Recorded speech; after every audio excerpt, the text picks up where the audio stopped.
Hello, everyone, and welcome to the conversation and welcome to the lounge. Peter, how you doing today?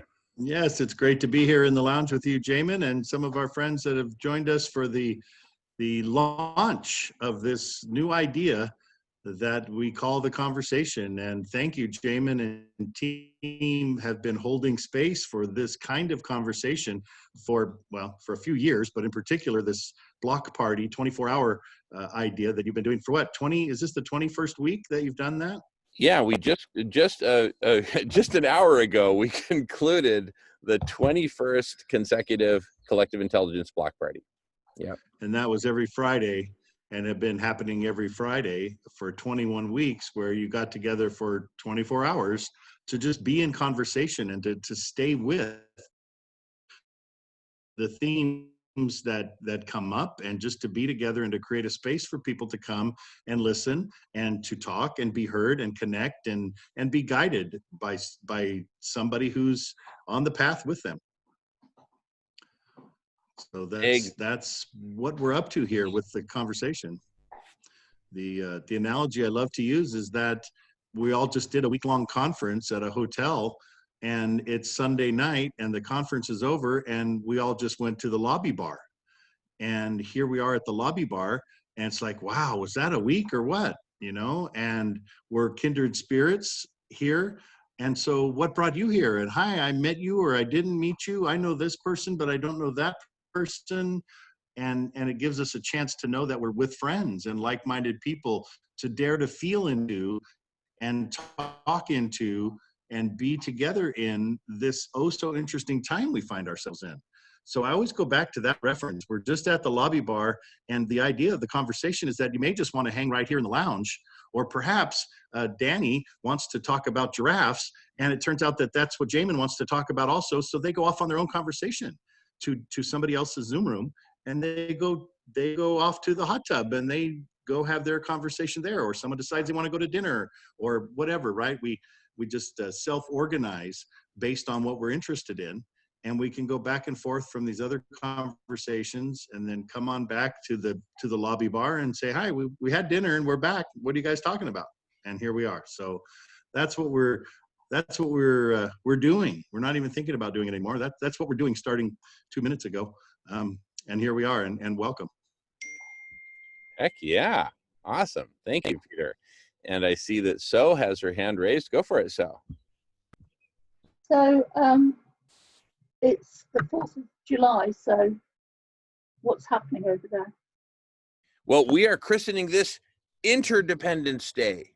It is July 4, 2020, and 3 of us are here in the United States, 1 in Canada, 1 in England, and we are proclaiming, I propose that we proclaim International Planetary Interdependence Day. Planetary. Forget about nations. International. What is this national thing, right? Planetary Interdependence Day. Right. It's the PID, the PID.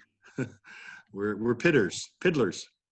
We'll come up with something funny. But so I'm in California, and so I put on my red, white, and blue here today to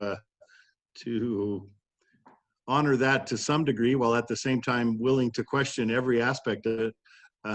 Right behind that. So here we are in these interesting times, and to tell you the truth, I think it's an intriguing time. The president is doing a rally at Mount Rushmore, and I know I saw on some indigenous TV channels that they've put up a blockade or something to stop some aspect of that happening. So that's kind of top of the news that I saw this morning when I got up, as far as what's going on. But again, as Jamin said, Interdependence Day, that this whole idea of independence is even worthy of questioning. What are we, this idea that July 4th is about what happened in 1776 just doesn't feel alive for me at all, right? It's like, what do I want to be independent of now, right? What am I, and is there even such a thing as independent? Are we all one thing happening? Is this a delicate web of life that we are, or is it not? And so we catch ourselves, I catch myself with watching the language and the importance of language to do just what Jamin said. When we talk about international, it's like, what are you talking about international? We are clearly planetary. And so that's my little moment is how can I be more interdependent? And I don't even, maybe dependent's not even the right word, but it is, because we do depend on each other. We depend on each other to play the game in a way that's supporting the habitat, and supporting the planet, supporting each other, supporting our elders, supporting the children, supporting the animals, right? That we're all interdependent together. Totally.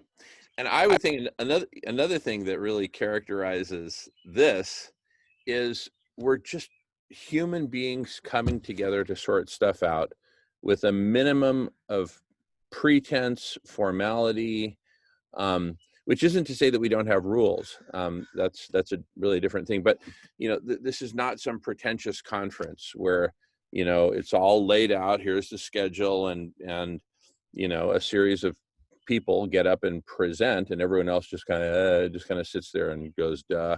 Anyway, I could go on and on, but I'd really love to hear from everyone. So going on mute.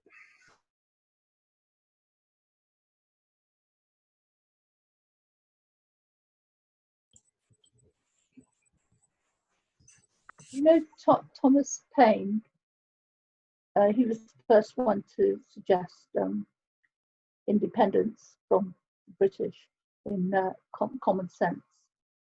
And just behind me where I live is where Tom Paine used to write. It's a little pub with a theatre above it, and there's a little plaque on the wall. He wrote "Rights of Man" there, in that, right just at the back of me. Tom Paine isn't honoured in the UK. You know that. He was, like, such an important revolutionary. He was opposed to slavery. He wanted to get rid of the royals. He wrote scathing attacks on them. Unfortunately, we've still got these bloody relics over here going on. And yeah, the English don't honour him at all. You honour him, Tom Paine, yeah? Right. Well, what's interesting is, technically George Washington was English also. He was a subject of, the crown. And so we're all a bunch of traitors over here. The thing is, the English wanted to hang Tom Paine. Then the French wanted to kill him. And then he went to America, and he put out, his pamphlets, and made sure everybody got a copy, because they were cheap. Nowadays, the way you get things around is you make it free, like Planet of the Humans. That's how to get the message through. You make it free. Though sometimes people do like to pay a bit, because they're so caught up in the whole money paradigm that they think if something's free, it can't be worth anything. Yeah, that's an interesting dance we find ourselves in, isn't it? And I just came off a big program called Unity Week that was, the deep into the unity and sexuality and the peace movement and activism that way. And there's such a culture of volunteer and free, and that doing this good work is something that you do for free. And at the same time, it takes money to make the game go around. And so there's these ideas of how do we reframe the money system so that there's a way to take good care of ourselves with the money system, instead of what was set up, everybody for themselves money system. Yeah, exactly. And yesterday on the block party, we had a super cool segment precisely on a world without money. And it was super creative, and we just started imagining and dreaming into a world without money. And I found myself just super excited. I started writing up this creative scenario of some town that was kind of in the process of being abandoned, and the money-free society or community focused on that town, descended on that town, and people all around the world started focusing on it. And how do we make a community work and be freaking awesome with no money? and even potentially no private property, right? Just as an experiment. Anyway, but I could go on and on about that. But for me, that's just an example of the kind of transformation that we can co-create, right? For whatever future we want to co-create. We're standing at a precipice, and anyway, going on mute. Yeah, so let's. What's going on with I'm this? sorry. Everybody's talking about these planets lining up today. Have you heard that? Something that only happens 100 and something years. All the planets in a line today. Have you heard of that? Well, People what are talking about I'm not very familiar, but I'm sure we can bring somebody in who is. But I know that there's a harmonic convergence is happening, and I know that that has to do with it. The harmonic convergence 2020.org. In fact, they've been in touch with us. They're doing a 10-day program that's all about the stars and connecting with the grander story of life. And actually, to point blank, reach out and say, okay, aliens, we're ready for you to come give us some wisdom. We're ready to connect at a deeper level. And so they're purposely aiming to have contact this week with the stars aligned and with the, the knowingness that there must be different life forms that exist. And so let's focus our collective energy on connecting with them. So hopefully somewhere in the day, or somebody can do some looking up Well, about the planets. I think they're not very. I saw that, so I thought, hang on a minute. Any old. I'm pro-immigration, but these these aliens, are they good aliens? I mean, it seems a bit lacking in nuance. Let's all pray up and call down the aliens. It seems like a bit of a god thing, So I'm not sure about that. But I am interested in the lining up of the planets. I can speak to the alien. I follow the work of Stephen Greer, and there is an event tonight to make contact. There is with a full heart in the name of peace. So there are some like interspecies efforts going on, because there is a federation here to help us. That's for sure. Well, on this very first, on this inaugural launch of the Conversation in the Lounge on Interdependence Day, I would like to formally invite all alien species, if we can call them that, all alien creatures, civilizations, to join us here at the lounge and be a part of the conversation. I mean, how cool would that be? Like a new window pops in. And could they have their own little square? That's what I'm thinking. I mean, it might even be an oval. Who knows what it would be like? Or maybe, our computers suddenly turn three-dimensional. We're just, because you have to consider that they may have way more advanced technology than us. Well, if you put the name on the square, the aliens, and then they know which goes. Yeah, aliens, welcome. Seriously, we need you now. They're already here, says Danny. Right, oh my God, they're here. Well, welcome. Yes, they're cleverly disguised as birds and giraffes on the screen, but you would think they would want to take on some picture that we would feel cozy and comfortable with. And so, when you go to an Extinction Rebellion meeting, they always welcome the police infiltrators. You just take it as given that they're there, and you just say, we'd like to welcome the police infiltrators. So it's a bit like, we'd like to welcome the aliens are already here, Yeah, we find ourselves in a position where we need to be open to that whatever's coming into the space is needed. We've clearly steered ourselves right to the edge, and so I think one of the big steps for our species is to admit that hey, we have not steered this thing very well, and I'm open to somebody else grabbing the wheel, even midstream on a curve here at 70 miles an hour, because we may not be the right driver for this thing, given given where I suspect most of us have come from the climate change crisis world, in knowing you four people a little bit, that there's a level of urgency that exists for many people, including this group here, that we don't have time for the general human strategies to unfold, or our political systems, or it's like we're needing some wisdom from wherever it can come from. And speaking of, go ahead, Emery, go for it.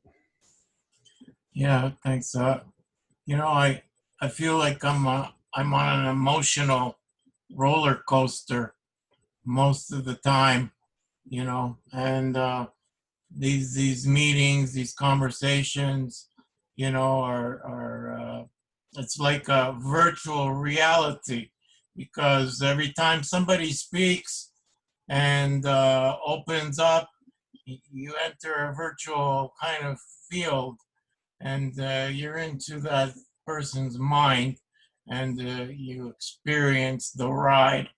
And sometimes this ride leads you to, all kinds of emotions. So this is a real roller coaster. So I got to say for what I have to say for everyone who does find their way into the conversation, enjoy the ride. Here, here. Yeah. Thank you so much, Emery. Emery's a retired artist in Montreal, to give just a tiny bit. But what you were pointing to there, I think, is another real key element of the conversation and of the lounge, is that as our world keeps shifting around, and the ways we used to be able to count on, the things we counted on in our lives, our jobs, the money, the vacations, the all of what was business as usual, that's now been so shaken up, that folks are finding their foundations really shaken up. And this is a place where people can come and find a place to talk about that, to come right out and say, I have no idea what I'm going to do with my life, right? How am I supposed to adapt to this? And maybe that looks like a one-on-one conversation, right? That says, you know what? How about you and me go over here and let's explore together, right? And this is what I think is going to be one of the real powerful parts of the lounge. Somebody comes in and says, I'm scared. I just heard that the Arctic might melt, and if it melts, that's really going to be crazy. But this is my first introduction to it. And it's like, okay, Susan, let's me and you go to this Zoom room, and I'm going to put a new Zoom room in the chat room over here, and you and I'll have a private conversation for a couple minutes. And then if you want to come back into the main group, cool. Or if you need, I can guide you to some websites or some videos that talk about Climate Change 101. Or here's the people who are talking about the Arctic, if you're particularly interested in the Arctic. And so people get a personalized search bar, right? With a friend who's saying, come over here, I'll hold your hand. And I may end up on that call with her for hours, right? That so many of us are just wanting, and for years have been holding this space that says, man, there's going to be a flood of people coming into this topic very soon, as the dominoes continue to fall and as the question marks continue to enter into the business as usual story, that we are going to need hundreds and thousands of people who are willing to say, I've got a couple hours, I'll hold your hand, I'll listen to you, I'll share screen and take you to a website that I think would help you now that I know what you're talking about. And here's a counselor, here's a list of people who are professional counselors. If you're needing that kind of, some people will need grief counseling, some people will need, I think there'll be a whole new category of counseling that's needed, that's just like, oh my God, counseling, right? What are we doing? Who are I? Who am I? How do I live in this moment, in this world where everything's topsy-turvy? So thank you for pointing that way, because I think that may be the number one thing that the conversation.cc and the lab provide folks. About the emotion, Emily, I think that's like some kind of catharsis is going on, a communal catharsis, and you can have such extreme emotions, and they can almost purge you and purify you. And it can, you know, it's like a very quick journey to a new consciousness. And you're an artist, so, you know, it's happening through the emotions. And I have something similar going on as well.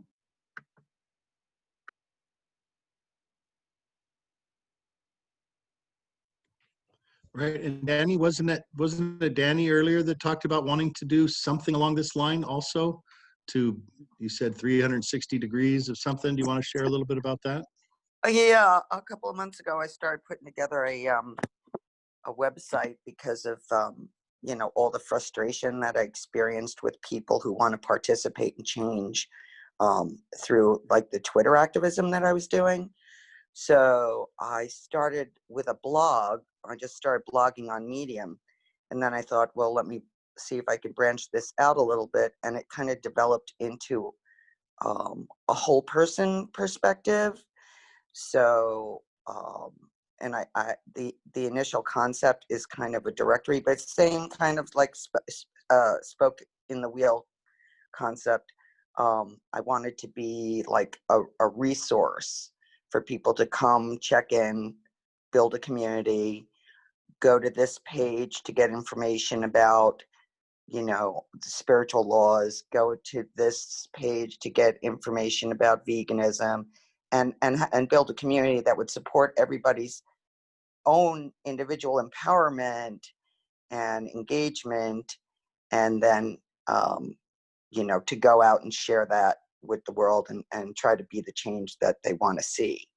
So it's still under construction. I'm thinking that it might be a really good hub for a resource like this, and maybe help drive traffic or consume traffic from this. So it's still under construction, but that was, you know, I'm in the same, I think I'm catching the same wave that you guys are trying to do, which is to take the questions, the frustration, the what do I do, the anxiety, all of that, have people engage with each other, have resources for their own empowerment, and then have them have a channel to come together and create the change. Does that make sense? Yeah, Danny, if I go to Medium, do I just type in your name to find your blogs? I think it's under Danielle Kent. Okay, I'll have a look. Yeah. And there are just a couple of teasers out there, you know, like little short reads, 3-minute reads, because I did that for a while and then I stopped because I thought I wanted a different forum. I had a more expanded view than just having a little blog, so I kind of stopped. I have notes on different subjects that I'd like to talk about, but my pages are really, I think they're really interesting, you know, go into indigenous practices, and I've got like 10 different subjects so people can go and explore and see what they want to get involved with, and then, you know, take that further. That's awesome. That is exactly what we're looking for. That is exactly, whether you're part of this program or whether you end up running your own entire program, that we have a link on the website, right? Or we have, like right here, someone comes into the room and wants some more personalized something. We could say, well, there's Danny. She runs this program you might be interested in. She usually comes on the show sometime every day or something, or maybe you have a set time that you come on that we could advise people. She usually shows up from 5 to 7. So if you want to come back here, or just email her directly. She sounds perfect for you because she focuses on this or that. So there's absolutely no way that we're going to handle the people that are coming. We're basically the switchboard operator that says, hey, go check out this talk. I think what you're up to is exactly what Joanna Macy's talking about. Let me lead you to Joanna Macy's work. Or let me lead you over here to someone like Dar Jamal, who has his own angle of things, or certain scientists, or certain counselor program. And so it would be, pardon? engagement tools. You know, I'm looking to get people engaged out of their frustration into action, and supporting the veganism. Like, I want to give everybody tools for how to make it work, you know, take the first step. So yeah, so thank you for your input. You're right. This is exactly built for this, for what, just exactly what you said. Here's somebody who is helping people through dance. Here's someone who's helping someone through yoga. Here's someone who's helping. And on our website, we're going to have, I'm imagining this gigantic list of links and categories, so that you don't even have to come in the lounge if you don't feel like coming in the lounge. You just look at the program that says, here's a whole bunch of topics you can go into. Oh, and here's a whole bunch of Zoom calls. So I'm imagining that we become the TV guide for Zoom calls. And so you just show up at 7:25 in the morning on Saturday morning, and you're like, I wonder who's on Zoom besides the lounge. I wonder who's doing Zoom calls right now. And you scroll over to the Zoom guide, and it's like, oh, starting at 8 o'clock, Marianne Williamson is doing a talk about money in politics. Well, get on her Zoom call. That's perfect for my morning. Almost like you would scan through the TV channels to find what's up. You scroll the Zoom channel, you scroll topics, or you just hang out in the lounge and meet some new people. And so, yeah, it's every time I attempt to describe it, I love it more. The other thing I wanted to bring into this whole concept was to begin the process of converting people's mindset to a sharing economy. So as much as I had to do like a stupid LLC to get this thing just formalized, I want it to operate like a co-op. So it'll be member-based, members have to contribute, we all chip in. If there were any commercial aspect to this thing, everybody would get a dividend, you know what I mean? So people have skin in the game.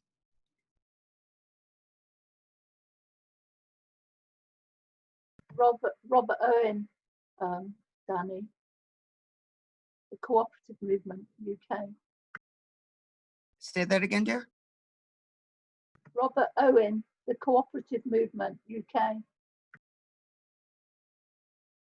There's a very cool group called the New Economy Group that's out there that kind of sponsors. And I'm working with somebody who has a vision for cooperatives to clean water and start reforestation. And so I'm getting a lot of understanding of how like the nuts and bolts of a new system would work, you know?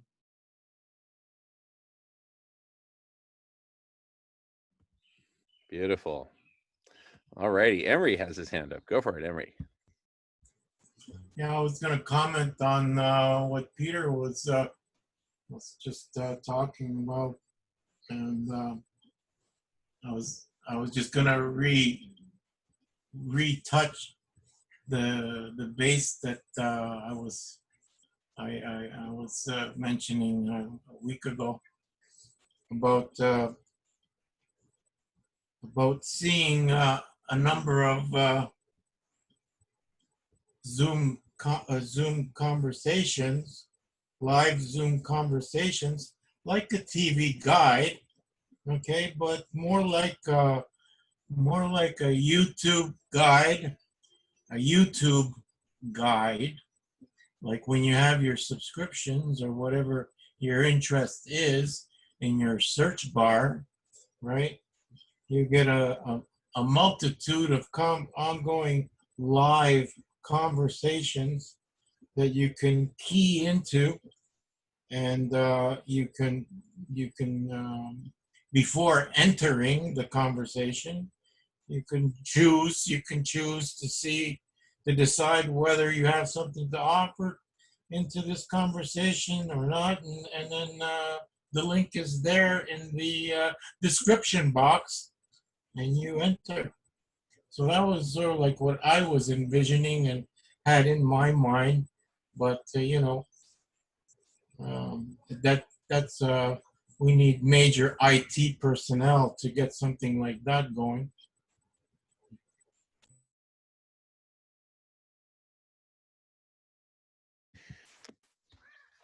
Yeah, yeah, good points. And I mean, the IT and our sophistication and tools and websites and resources and all that will evolve rapidly over time, particularly as more people join. Um, so right now we're just going with a very simple structure, a very simple hub and spoke model where the lounge is the hub. Loving this conversation.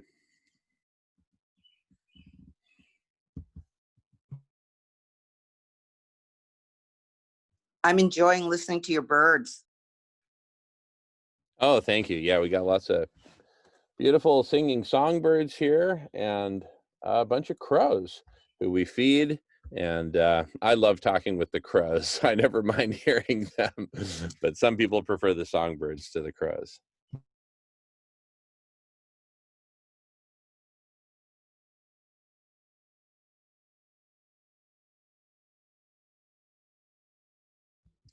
You know, I just I wanted to just talk a little bit more about kind of the structure that we see evolving here for the conversation, the network of conversations, and the lounge. And so if you think of the whole universe of all these Zoom conversations that are happening, right? They're all over the map, right? And so you could imagine that from our lounge here, some of us, right, however we define us, right, this community, some of us might choose to create new conversations in a new Zoom room on a new topic, whatever, and then have it linked to from the lounge. Okay, great. So those of us who choose to do so and to do so under a certain standard or adhering to a specified standard for, say, certified compassionate, then those conversations in the network that are kind of essentially closest to the hub, right? We could think of as, you know, certified compassionate conversations that are in network, as we've been discussing. And then, but the vast majority of the universe of conversations is going to be outside the network, right? It's kind of like, you can sort of think of it like the Milky Way galaxy. Imagine that everything in network is the Milky Way galaxy. Well, the vast majority of the universe is outside the Milky Way galaxy, right? But the places that we're going to be most comfortable visiting are going to be in the Milky Way galaxy, arguably, not necessarily, but the thing is, those within the Milky Way galaxy will adhere to a certain standard for compassion, right, in conversation, which is what we're modeling here. But the full-blown TV guide would have links to every conversation, even light year, millions of light years away from the Milky Way galaxy, for example. Going on mute.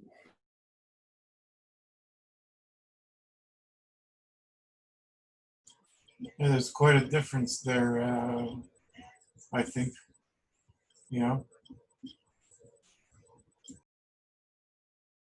Definitely. And see, and this is what, for me, brings us to this notion of a network of networks. So think of each galaxy as essentially being its own network of conversations. Here we are in the Milky Way. Vegan milk, please. And we have a compassionate standard. Like, we really believe in listening to each other. We're not here to push each other out or dominate each other or make each other feel bad. Quite to the contrary, we're here to build each other up and work together. So anyway, so if I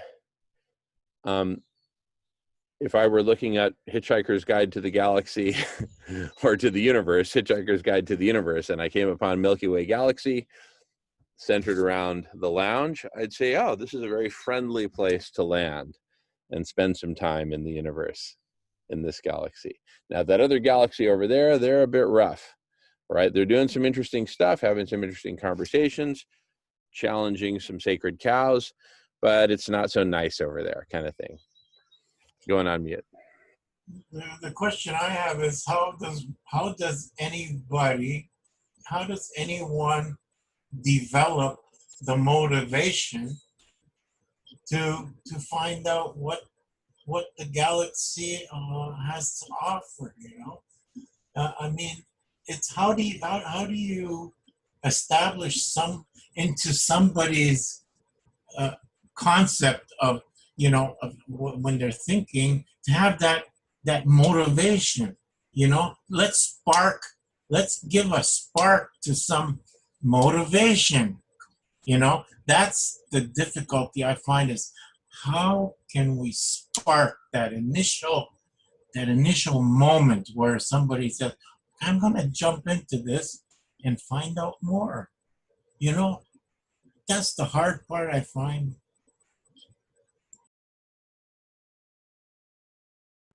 Imre, when you Yeah, say, we were when you talking about say- that. when you say you find that hard, what do you mean? Do you mean that you're trying to change people? What do you mean? I'm not trying to change anybody. I'm just trying to expand people's attention. It's like That is trying to- I mean, that it's is like trying- you're flipping pages. You're flipping pages, 20 pages at a time. You're clicking that button constantly. You take 2 seconds here, 2 seconds there, 5. Like, it's not enough to really develop any kind of meaningful understanding.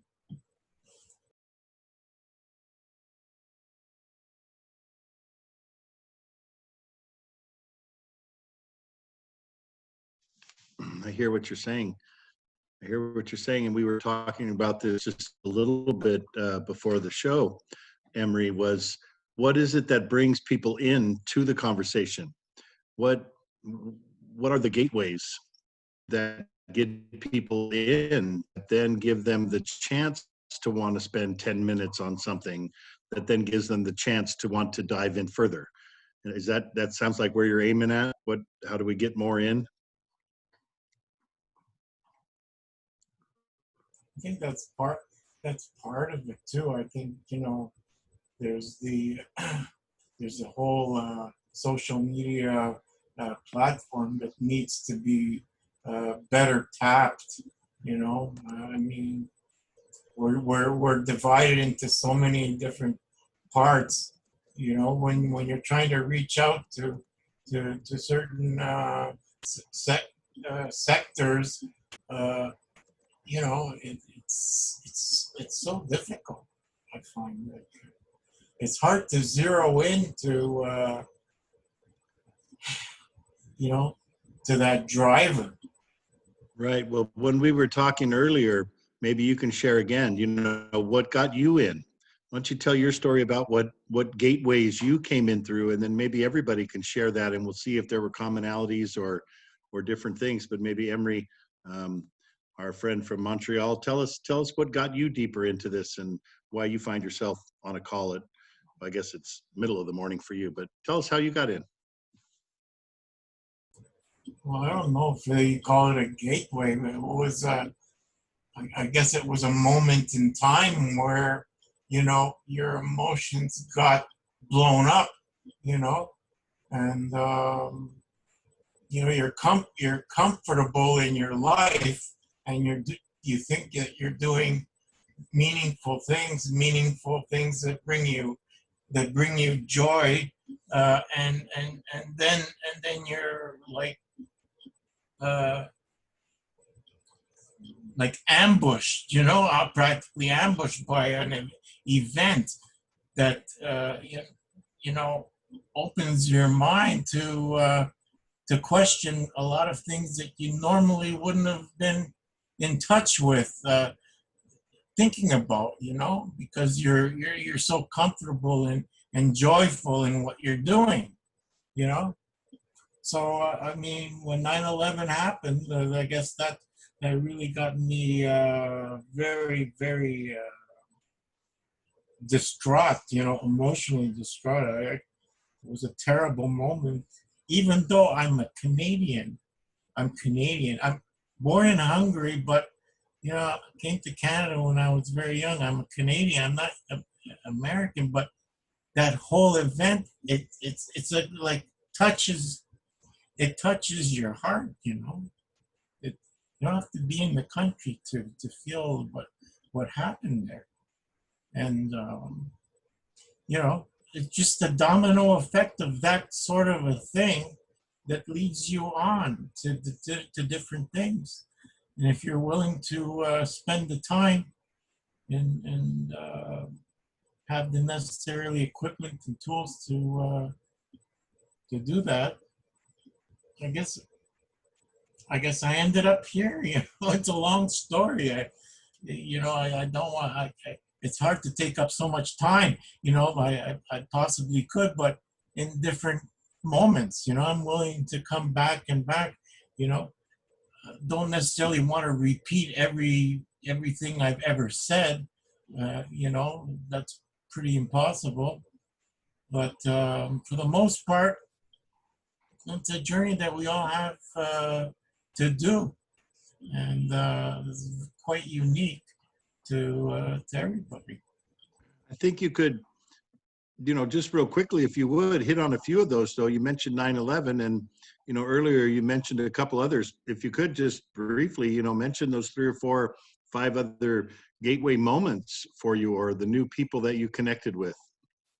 Well, we've got time. We've got time, buddy. I mean, it was the 9/11, and then I mean, there was so much coverage. It was nonstop coverage. I mean, we're still covering it. And at that time there was the inconvenient truth also, and that kind of overlapped too with what happened during 9/11 when they shut down all the air flights, and that brought into the equation the global dimming effect, right? So hence climate change and the effect that had on climate, which led to questioning the inconvenient truth, because of the global dimming. So it was kind of contrary, right? But that led to Guy McPherson, and then we had of course, the Fukushima event. And through Guy McPherson, Kevin Hesser, and all that. That was sort of like 9/11 times.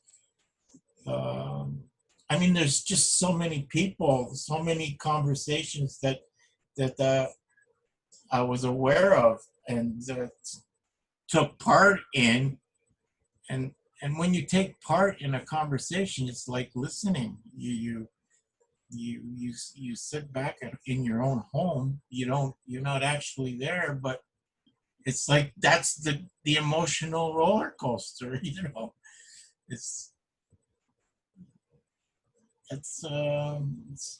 It's quite personal, and here we are. We're able to share. So, when I have a chance and the words are at the, come easily, more easily sometimes than others, but for the most part, I try to bring these thoughts out.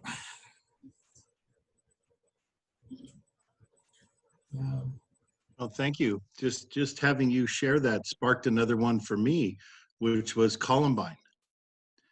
That was just a year, I guess 2 years before 9/11, but that was something that just rattled me to the core, right? And it was live on TV, and I, of course, remember where I was sitting, the moment it was on, and it's like, oh my God, this safe kind, growing up, and we've got to almost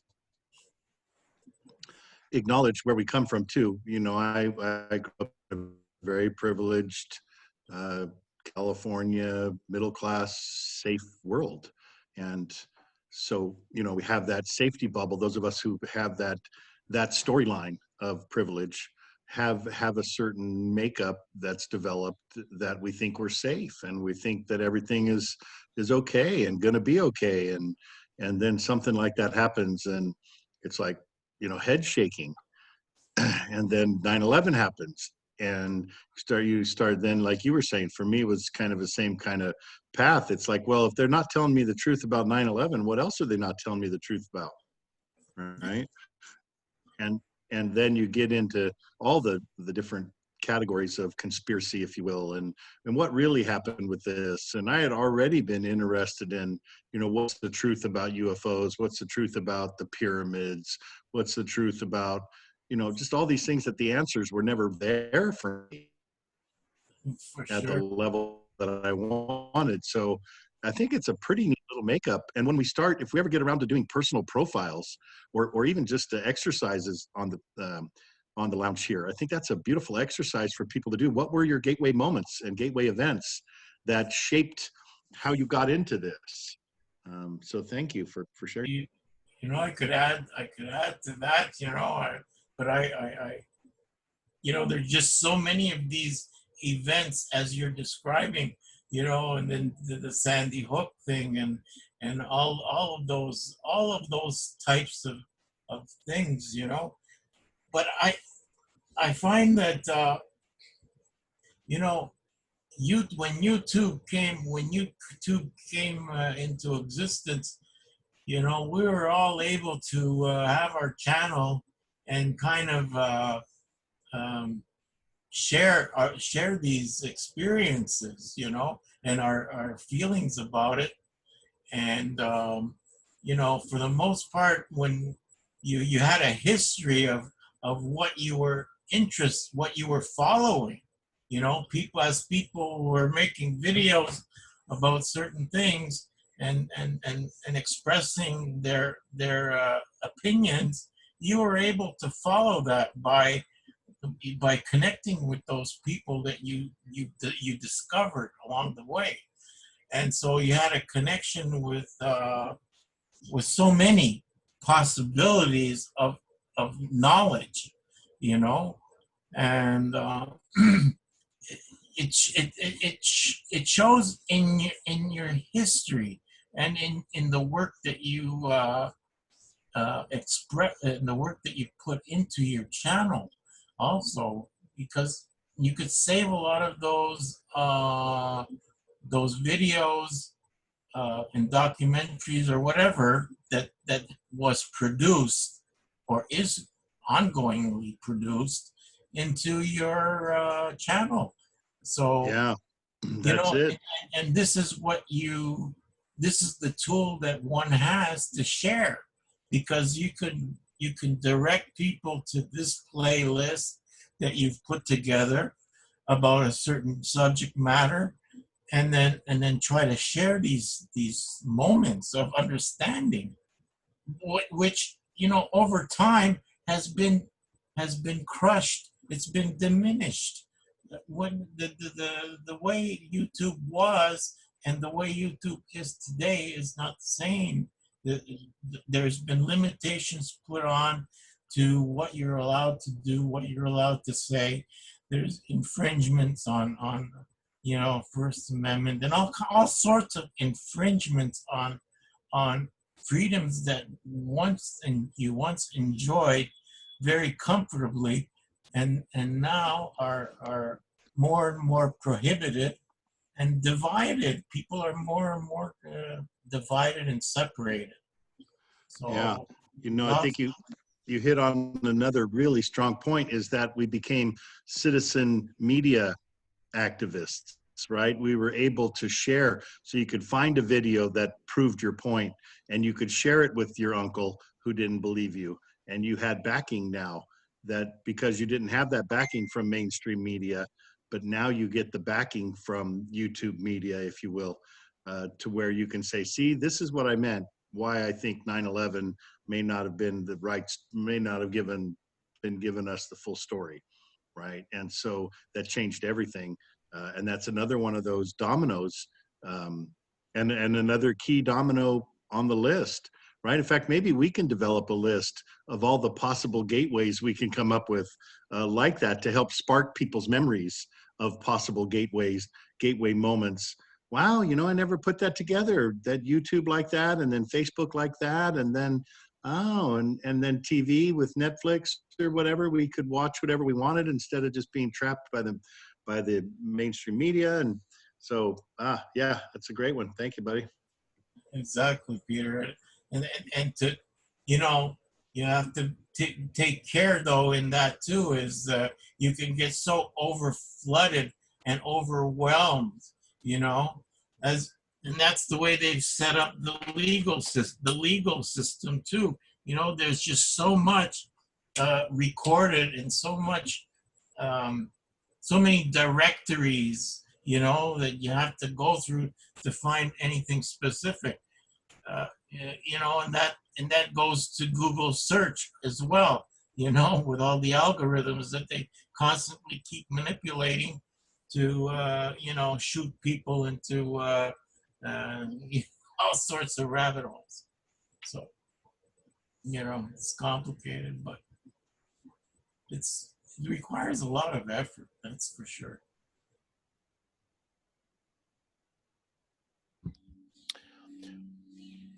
Well, related to all of this, and you know, especially that kind of overwhelm feeling you were mentioning, Emery, what is so obvious to me now that we're kicking this off is that this species of, let's just call it the lounge species, right? Which, you know, we're creating arguably the first of, although maybe there are others out there. But the point is that this single point of entry, this reception room, this lobby bar, pick your analogy, is, I think, just this giant missing. It's a giant missing, right? Because the reality is networks exist, right? You know, we have a network here. Let's just call it, you know, the conversation network, Radish, whatever. It's all one big network.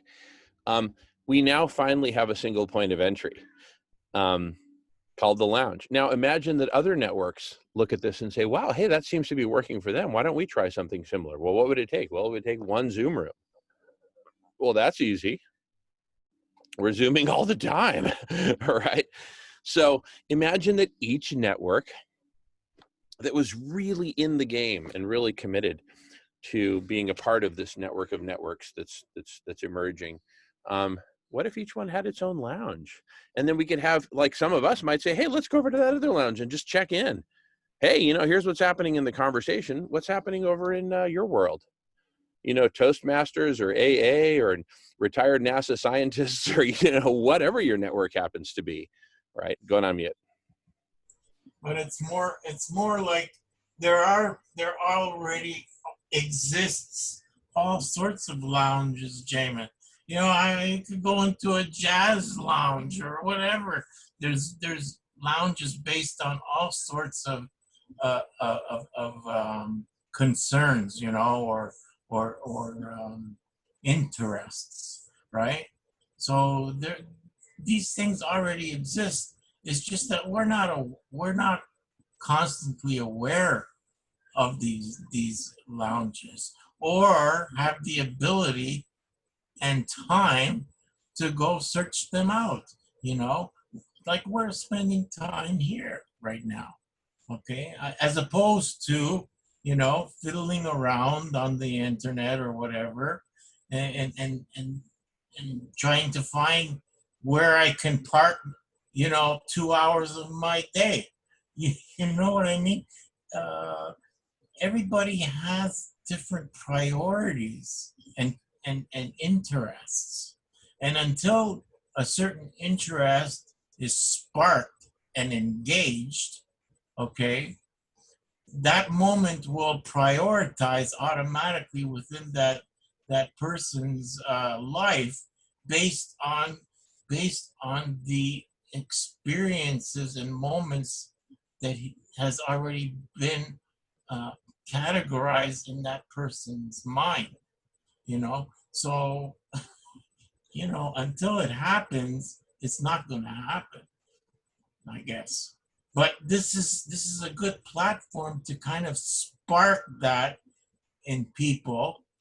You know, if we are successful in promotion and marketing the, you know, the idea of this, and people will find their way, they may possibly experience 2 or 3 minutes that will engage their thinking process, which will then lead to a domino which could fall and then establish another direction in which they will go.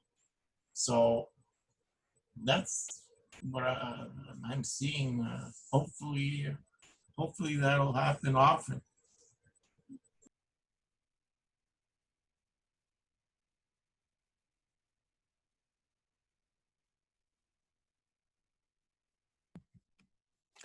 Yeah, I mean, back to the the concept of the lounge. I mean, I can sort of imagine, like, for example, at World Unity Week last week, there's all these different groups that came and participated as a group, and in there were often groups of a half a dozen or a dozen or whatever, not huge groups. And so given those sizes, they may not be able to sustainably maintain a lounge 24/7 that's just open for anyone to land at any time.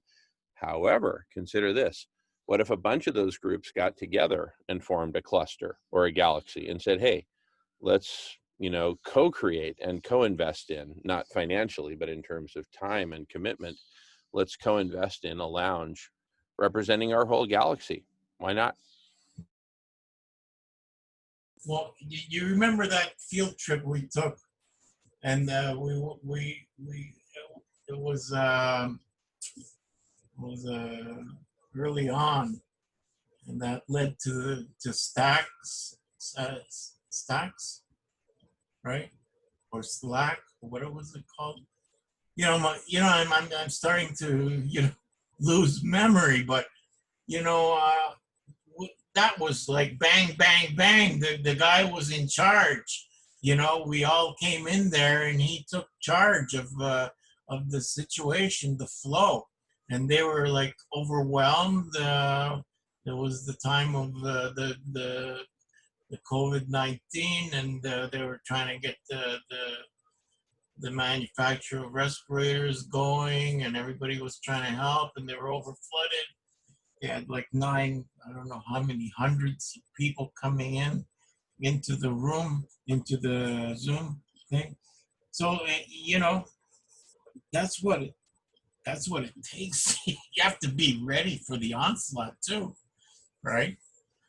Maybe it's weird how that happens, but it could happen.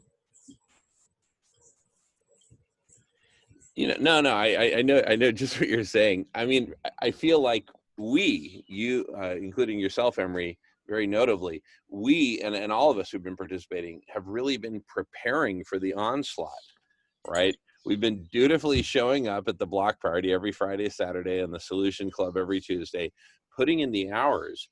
And for me, that's all preparation, right? We're like the early scouts who got to some massive campsite that some benevolent army is going to camp out at, and we're just the ones who got there first, and we're cleaning and preparing and laying out tents and stuff like that for the troops to arrive.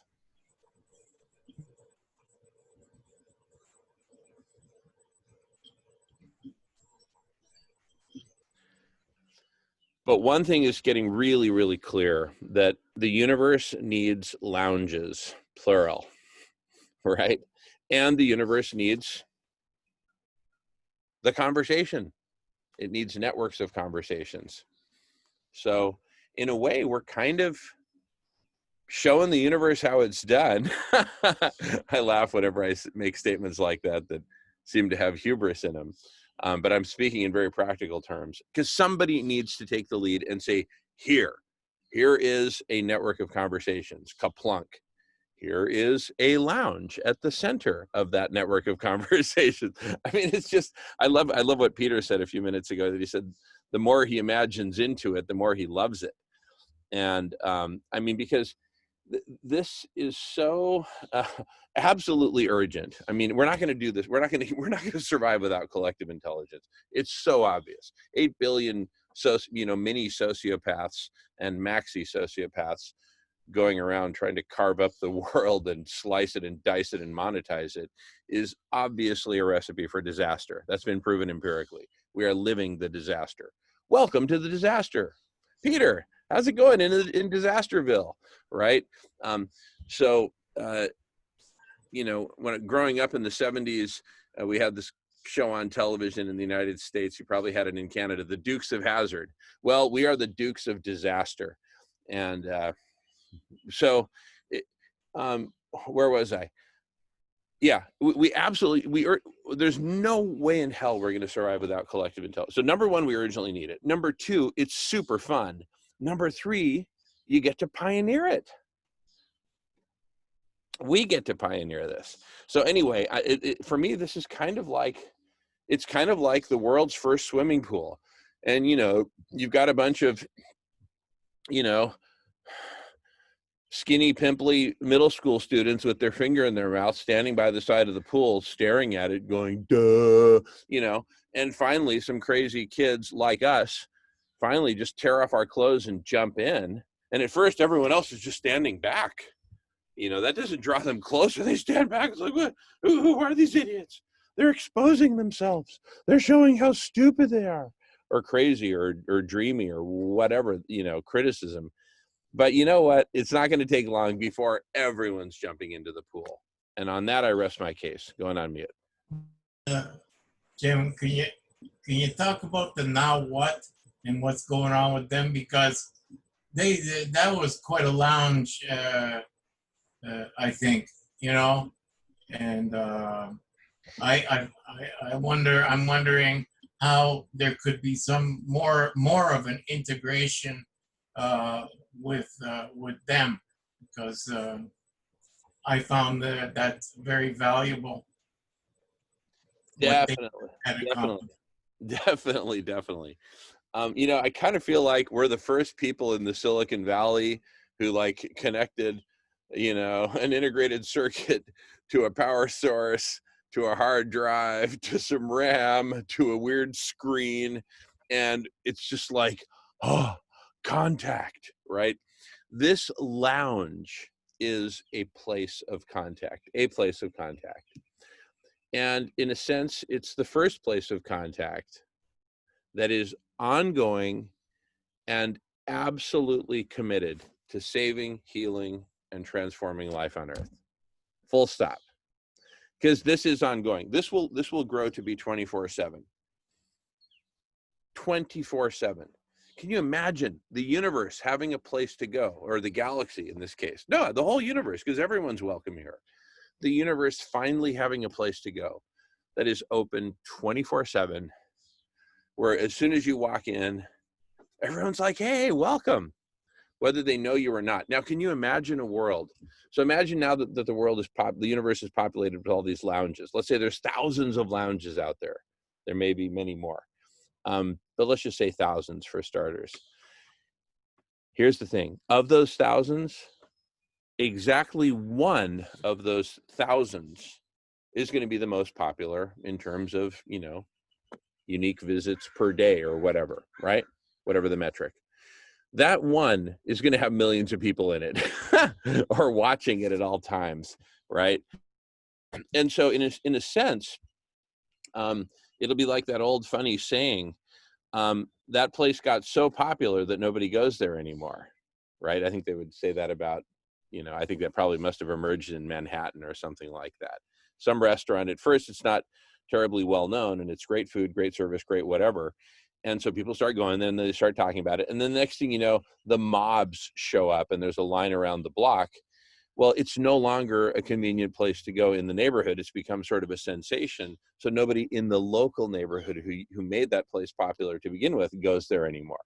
That's where the saying, nobody goes there anymore. So in a sense, the most popular lounges, like what we're creating here, could essentially could evolve to become something like, you know, the Fox News Network or CNN or PBS or something like that, where you literally have millions of viewers. And so people know that if they show up there, they're going to be seen by millions of people, right? And because of that, we're going to have to get much more sophisticated about, see, right now with just 5 of us, it's really easy. Anyone who wants to talk can just talk, right? But when you got millions there, not so easy. But my point is this: the biggest ones will have millions. The smallest ones, the very smallest one, will just be one person saying, "Hi, hello world. I'm creating this new lounge. Show up, please."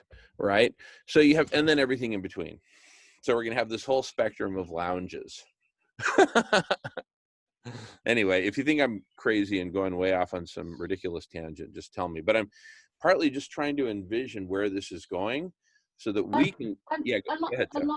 I like your tangents, Damon. Your tangents are great. Thank you very much. So yeah, I mean, let's envision this landscape for a bit. Here we are, the first species in the landscape. Well, let's have a look around and consider the landscape and consider that it's going to become pretty populated with a lot of lounges. So for me, I would say a little bit bigger than this is probably going to be perfect, because once we get to the place where there's like millions of people streaming in, pouring in, right? If you're going to keep the promise that everyone's welcome, right? I mean, the very concept of millions of people in a Zoom room just totally breaks the whole idea of a Zoom room. It'd be like millions of people trying to be on the same conference call, right? It doesn't work unless somebody is presenting and everyone else is on mute and just listening, right?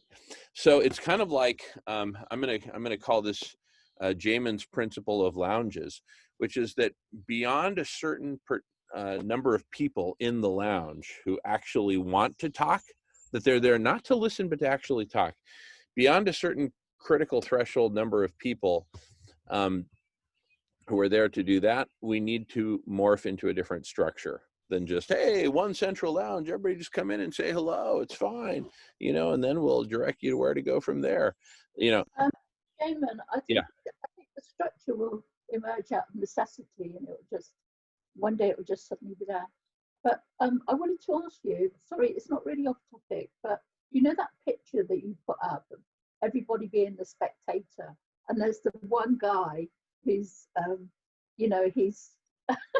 he's looking in a different direction. I just couldn't remember that picture. It had no black people in it, did it? It had no people of color. Is that true, or is that my imagination? No. That's definitely true. Yeah, that picture was probably taken in the 40s or 50s, or probably 50s. When they first developed. When they had segregation. No. Well, it's not so much that. It's when they had 3D films, and that one was probably in Hollywood, I would guess, somewhere in LA. Westwood or whatever, and in the 40s, the country was sort of segregated by default, right? And it was just so much more segregated. See, I was born in '68 in Northern California, the least segregated place on earth. So I can remember asking my dad, Dad, what was it like when black people and white people didn't talk to each other? I'd say, what was it like, Dad? And he'd say, well, I can remember getting on a bus in Columbus, Ohio, and, sitting next to a black person or whatever. And it was just like, it was just a different world. So as far as the segregation there, I think it was simply that in that neighborhood or in that part of town, it was just still sort of segregation by default, even if it was Los Angeles, right? But that is a fascinating point that you're making. Everyone there is white. I think so, because I haven't got a clear memory. I'd have to see that picture again, but I'm pretty sure. Could you put it up again, Jamin? Would you mind? That picture. Yeah, absolutely. It's just going to take me a minute because I've got those on a different computer, which I have to join to this Zoom room. But let me do that, and y'all carry on. I'll be listening in peripherally while I get set up here. I just had a question to put forward there. Yeah, go for it. I wanted you to outline for for the record, uh, what the primary objectives are, um, in your mind. What are the primary objectives uh, Yeah, that I are could at take the a stab. core? I could take a stab at that while Jamin's getting squared up, and then we can have him add in too. I believe I understand your question. What's the objective? What's the mission? What's the purpose? What do we think we're doing here? Is that right for the conversation in the lounge? Yeah, And I'd like to have that sort of more defined, and you know, yeah, to terrific. so that people could see that up front, and see if that resonates with what they have in their hearts or in their mind. Yeah, thank you. Terrific question. So, a combination, a cascading of things have happened over the past several years with just this core of people, where Jamin, for at least 6 years now, has been urging himself forward in the category of collective intelligence. And how do we help collective intelligence happen, since it's time and we need it, right? The urgency of our ecological crisis um, is birthing lots of new ideas in our species. And so the way that it birthed in Jamin was, how do we get collective intelligence to help us figure this out? And that then blended again, and I met Jamin 3 years ago through the work of Guy McPherson, to really solidify the urgency factor, and to say, wow, okay, so if in fact we are taking this way of life toward the cliff or off the cliff, who am I? How do I want to be?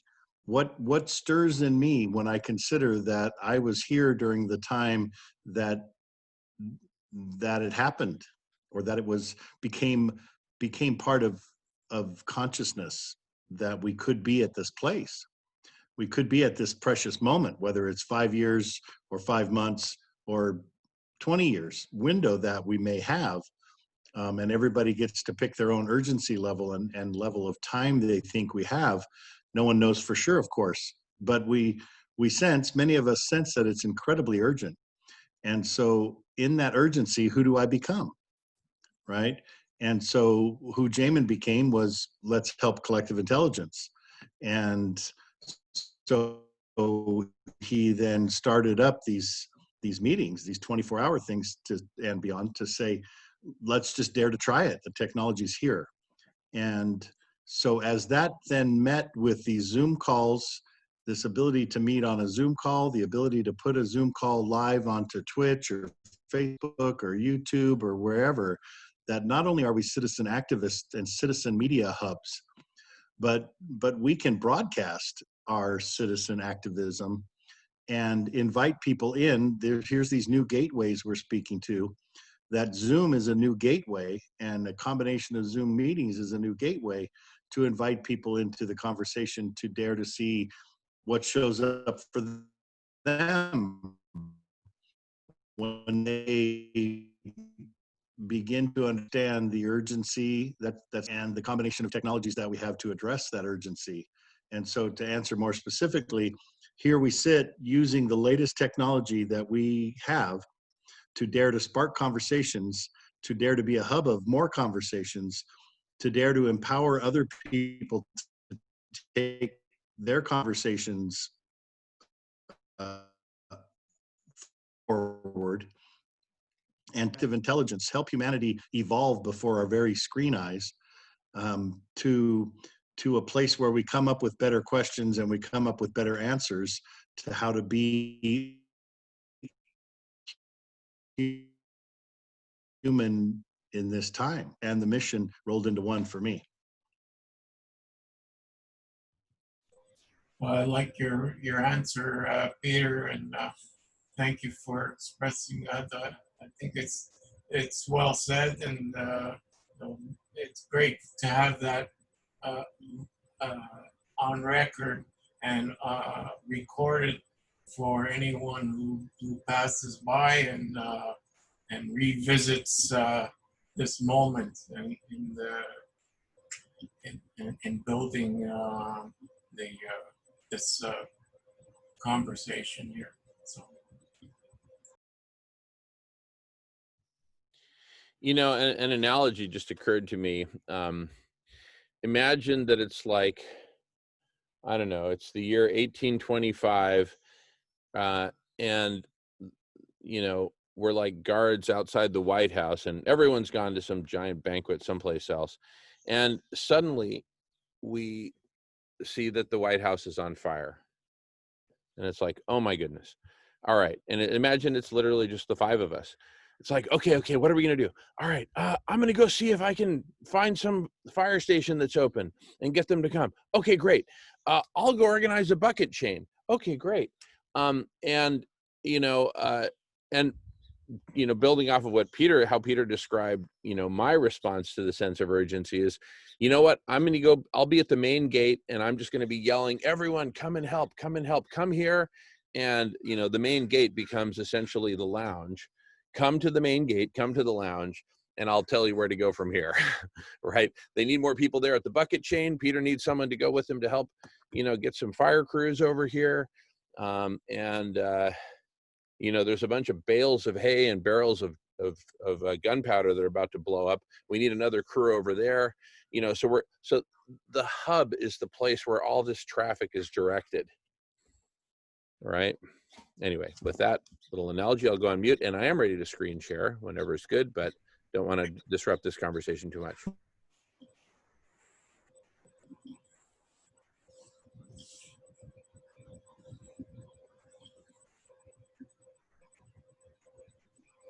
All right, Emery, you got your mic unmuted. I don't know if you're waiting to, okay, cool. All righty, I will go ahead and screen share per So's request.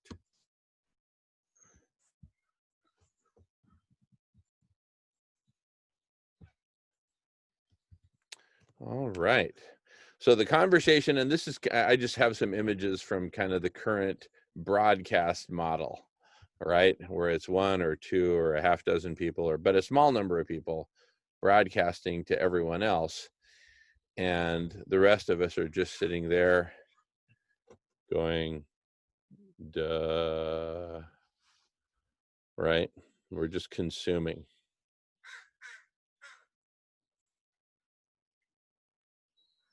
Everyone's looking at the screen, but here, I'll move my mouse over it. You see this one gentleman is looking at us, looking at the camera, saying, hey, you know, Yeah.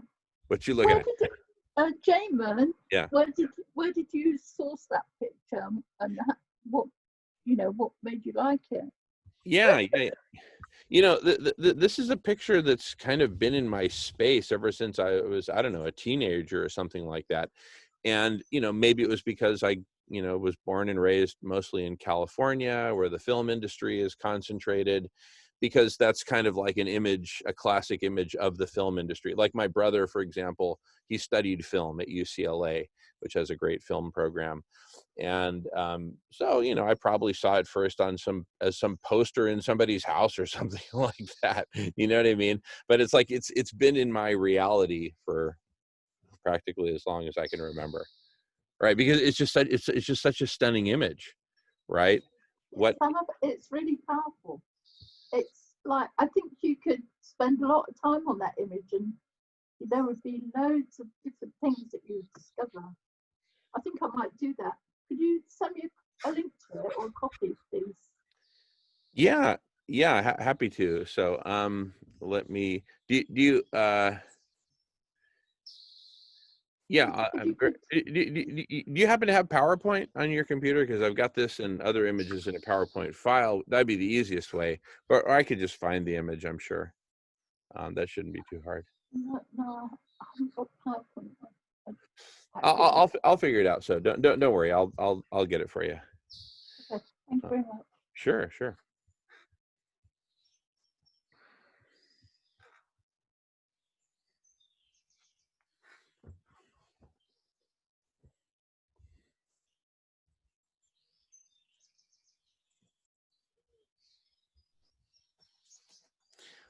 And especially, here's the thing, at that time, it was something that was so new, this medium. Damon, Yeah. have you spotted the person who hasn't got the glasses on? Oh, I'm looking now. Now I feel like I'm looking at the back of a cereal box or something. Yeah, I do. She's just two people to the You see, right. Yeah. so if you can keep going deeper and deeper in this image, and there will be lots of stuff there. So there are no black people. There's the guy staring in the different direction. There's the one without the glasses on. Gradually, you'll find. I think you'll find a whole world in there. Yeah. Well, see, this was one of those moments where this new medium is being launched, and I think this was at a time when people just dressed up whenever they went out to dinner or went out to a play or went out anywhere. Everyone just kind of dressed up. That's sort of what you did.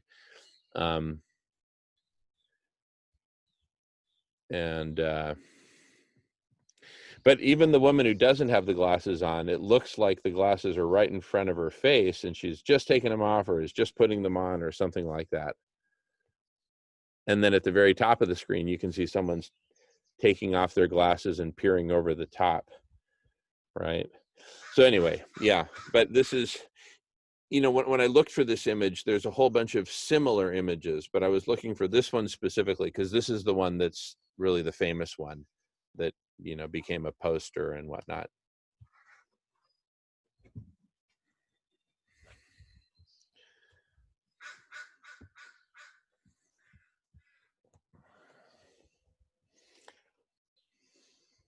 But really, this is, I mean, not that 3D films became like a big thing or anything, you know, obviously it's just sort of a tiny little niche. You know, you went to see one and you said, okay, well, that's interesting. And then, you know, life went on, right? But this medium that we're creating here is really, for me, the big one. It's, this is for me the perhaps the biggest phase shift that humanity will have experienced. I was about to say since the Gutenberg printing press, but I think this will be bigger than Gutenberg. You know how like the Gutenberg printing press just changed everything. I mean, that was for me that was the single most important inflection point in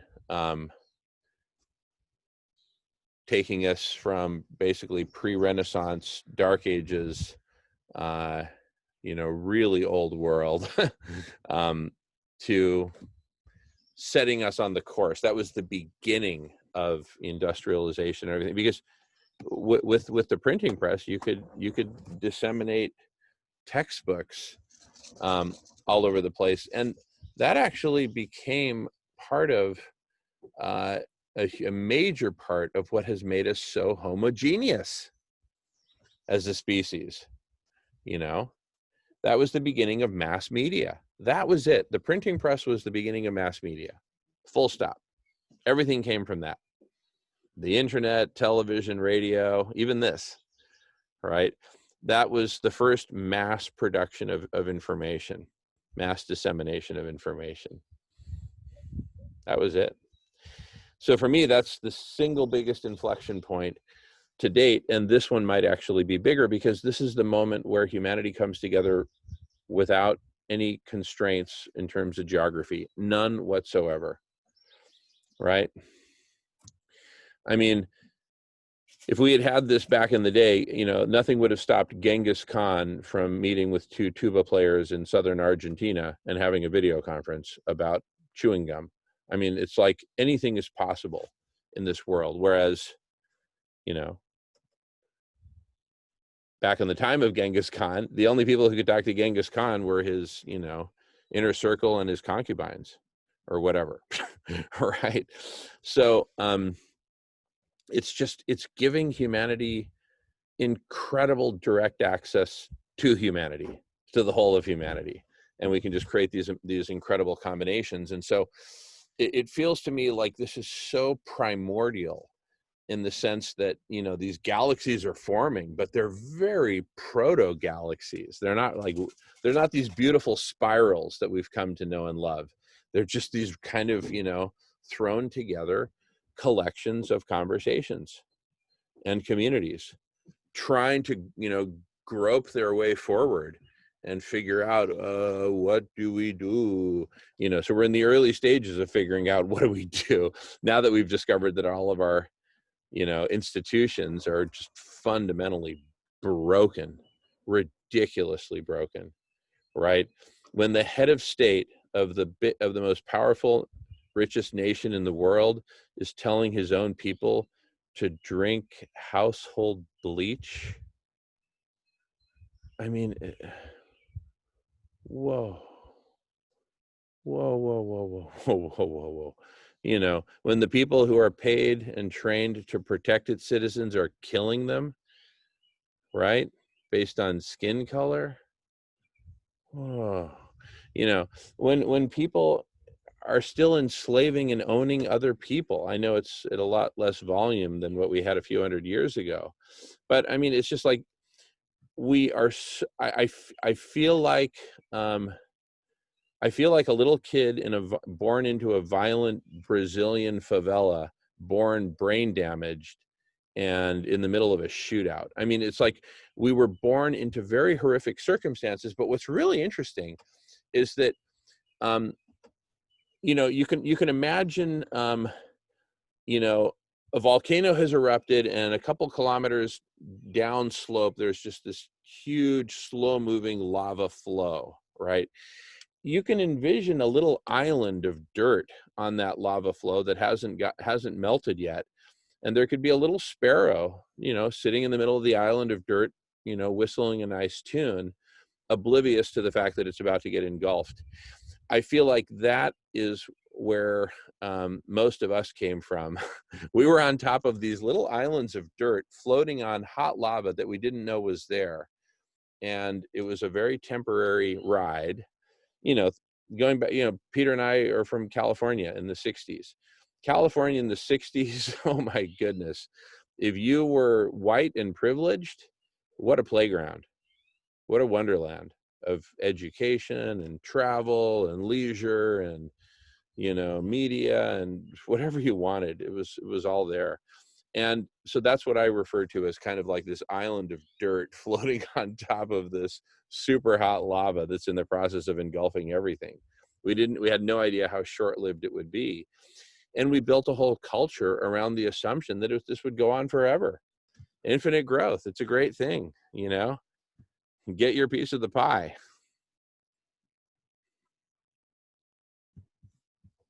Going on mute.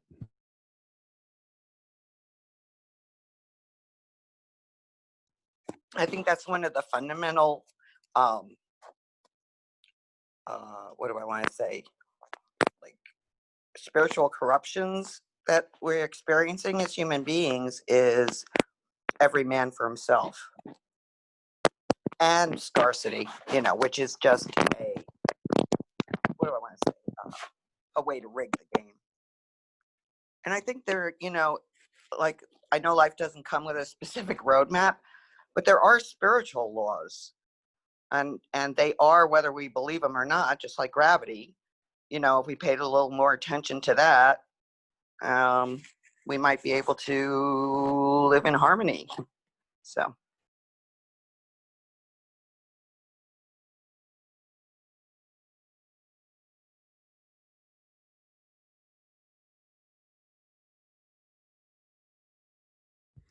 Yeah, totally. We're now collectively making sense of, you know, basically the laws of gravity.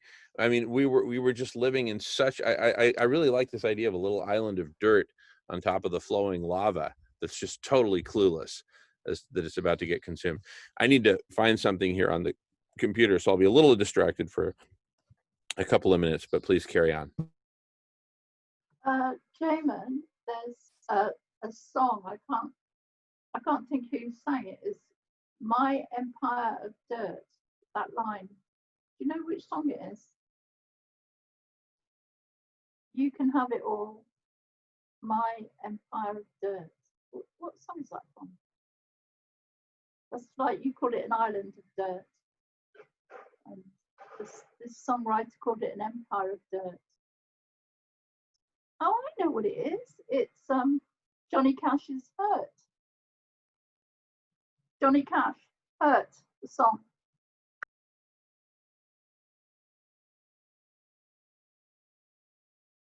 Did you say it was a song called Hurt? H-U-R-T? Yeah, by Johnny Cash. And you can have it all, My Empire of Dirt. Empire of Dirt. Wow. Powerful poetry.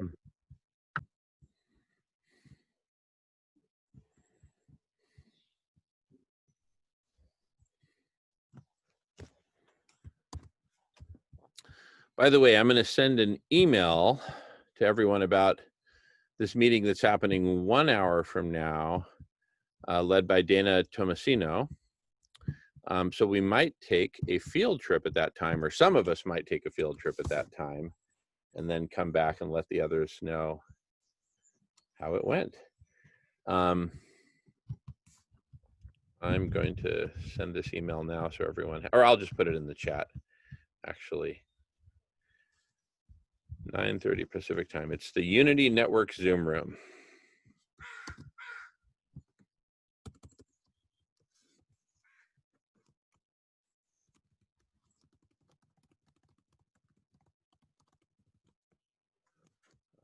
Okay.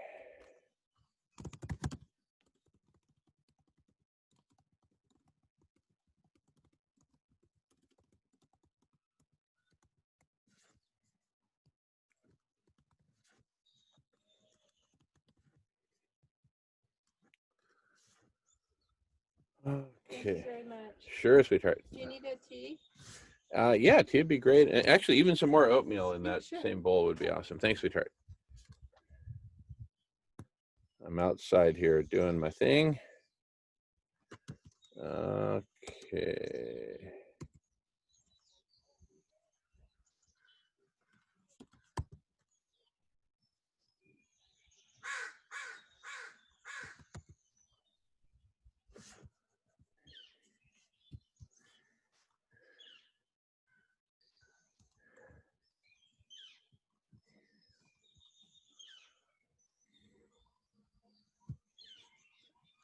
Okay, I just sent out an email with that info. Well, so when you do a field trip, how does that work exactly? You just put the link in there and then we all just decide, okay, or whoever wants to, let's just go to that link and everybody kind of goes at a similar time.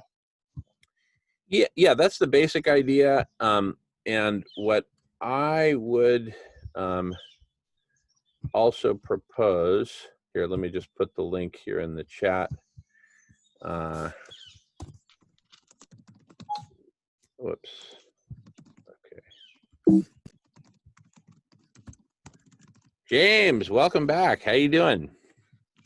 And bless you. And Peter, to your question, so what I would basically recommend is, we agree that, one of us minimum has to stay back here, to keep the lounge alive. And by default, that I'd volunteer to do that. But then, let's say that 3 or 4 of you go over to the other place, and it's so cool that, when you come back and you tell us all about it, maybe one of you volunteers to stay in the lounge so I can go and experience the magic or whatever, right? Gotcha. That's great. Another question about group stuff, just a wondering, like we did with World Unity Week, where we could literally broadcast somebody else's thing. So, like, for example, later today, when this Saturday Night Alive program is going from 7:30 to 10 o'clock, that theoretically any one of us could become the host and just screen share directly to their program, right? Totally. And then when people come to the lounge, so this helps us with the 24-hour programming, if you will, is that we can just plug we can have a whole list of different events that are happening that we could plug into any time. And then at the top of the website, or however, maybe in the chat room or whatever, hi, this is the programming for the next few hours. Enjoy. They have these guest speakers and blah, blah, blah. And if people like that, then they can stay. And if they want to go exploring, they can explore. Awesome. Yeah. Good morning, Melissa. Oh, hi, Peter. I'm doing the rounds, feeding the birds and the chipmunks.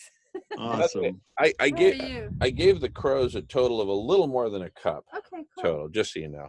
How are you, Peter? Absolutely great. Thank you. Good. Good to see you. This is exciting. Yeah, Yesterday was such a it beautiful really day. is. It Yeah. really is something here. And, you know, Jamin's been sharing that it feels a little bit like the birth of something really big. You know, you don't know what you've got, but there's a track that feels like this is something. And it may not be us who carry that something all the way to the finish line, but what we're launching here, I think, is going to be the way that people communicate.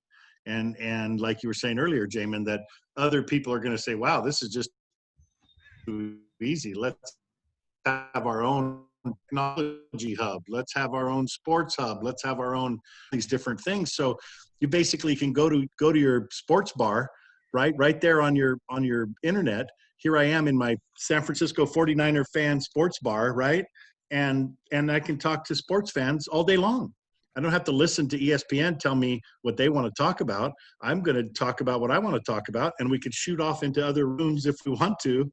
And man, I'm just beginning to get a feeling for just how powerful this network of conversations is already. It's the technology's here, and it's just going to be a moment before ESPN has their own version of this, right? And Disney has their own version of this, where you go to talk about each different Disney fairy tale has its own program here, right? And so you could go into your Beauty and the Beast Zoom room and just talk about the underlying social implications of Beauty and the Beast, or watch the movie and talk about it together and have this total interaction.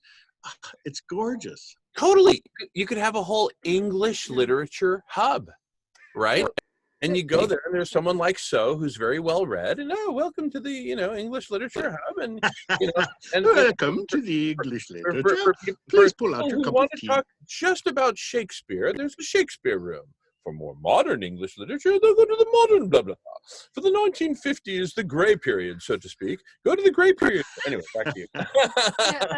Jamin and I were talking this morning. Jamin, if I speak like that, I'm going to kill myself now. No. You speak so much better than that. So I was just trying to create a contrast between crappy talk, me, and your beautiful speak. I was just really putting you up on a pedestal.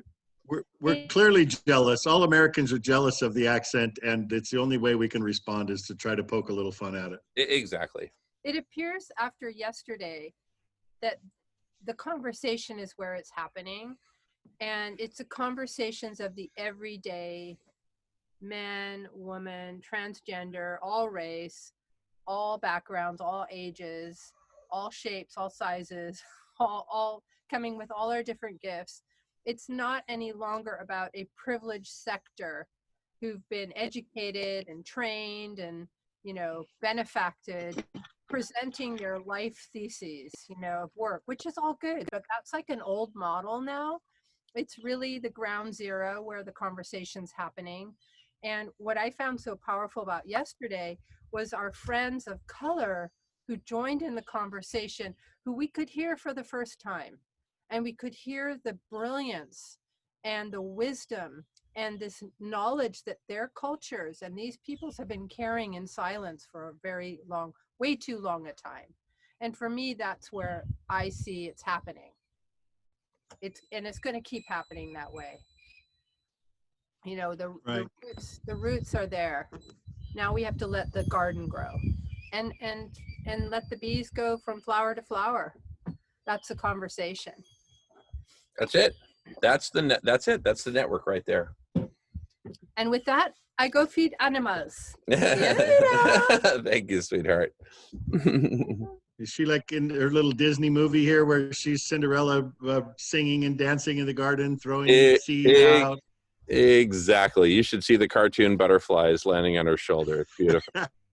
You're going to do that.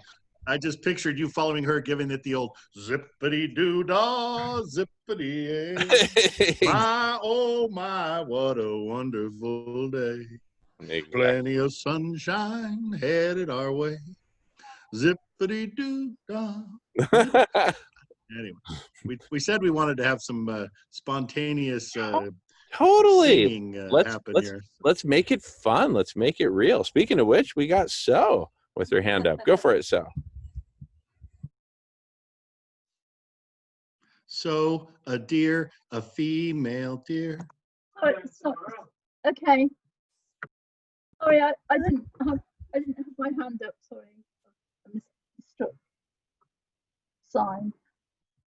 Oh, that's all right. Quite all right. But anyway, I mean, it's just like, this is so exciting. It's funny. It's like, in a way, we're like really getting ahead of ourselves. And we're just, imagining, wouldn't it be nice if we were older, thousands of And we later know in the so long. universe. Yeah. So, but, it's super important to do this. Right, we're kind of here's what it reminds me of. I was told this story about the founding of Salt Lake City by actually one of the descendants of Joseph Smith. So he said that when they first came there, and they started, what the first thing they did was it was like a desert. They mapped out Salt Lake City, all the blocks, all the roads, everything, before they had really built much of anything other than a temporary camp, right? And then they go to build the first Mormon temple. And Brigham Young comes along and observes the work that they're doing, that they had laid a foundation. And he says, nope, we got to tear this all up and lay a new foundation that will last for hundreds of years. This foundation that you're building right here wouldn't last 100 years. We need something that will last hundreds of years. So they tore up the foundation. So this is analogous to us. I'm not Mormon or anything, but don't have a problem with them. But imagine we're just like the first Mormons showing up in what is now Utah, and laying out the grid of Salt Lake City and laying out the foundations and just being that forward-thinking, thoughtful, right? So for me, I don't think we're getting ahead of ourselves. I think we're right on target. And I think that's part of the beauty of this conversation, is talking about just how important this is and how big this will be in the future and how vital this is. And basically get on board. The rallying cry is, it's time for a conversation. Join us.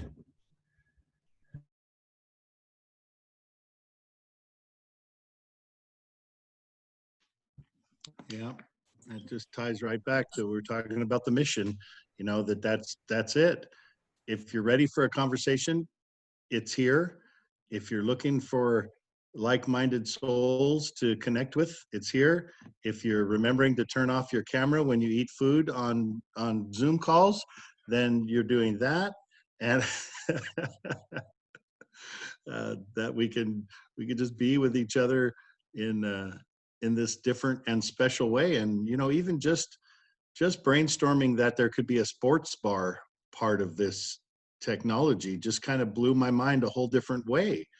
It's like, that's what so many people yearn for, that connection. But when they can't find it, then I end up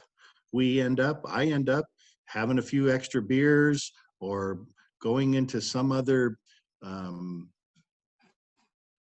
destructive, for lack of a better word, habit or something, because we yearn for that connection. We yearn for this interdependence. We're calling today Interdependence Day. And we yearn for that. It's who we are. We're tribe. We're meant to be around a fire sharing stories.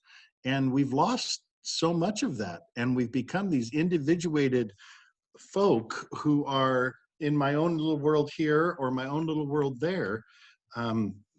And that felt really good to run with the technology. And it's beautiful in the moments that it's beautiful. But as we've had these devices long enough glued to our hands, that we're realizing what we've lost also. And that's that community.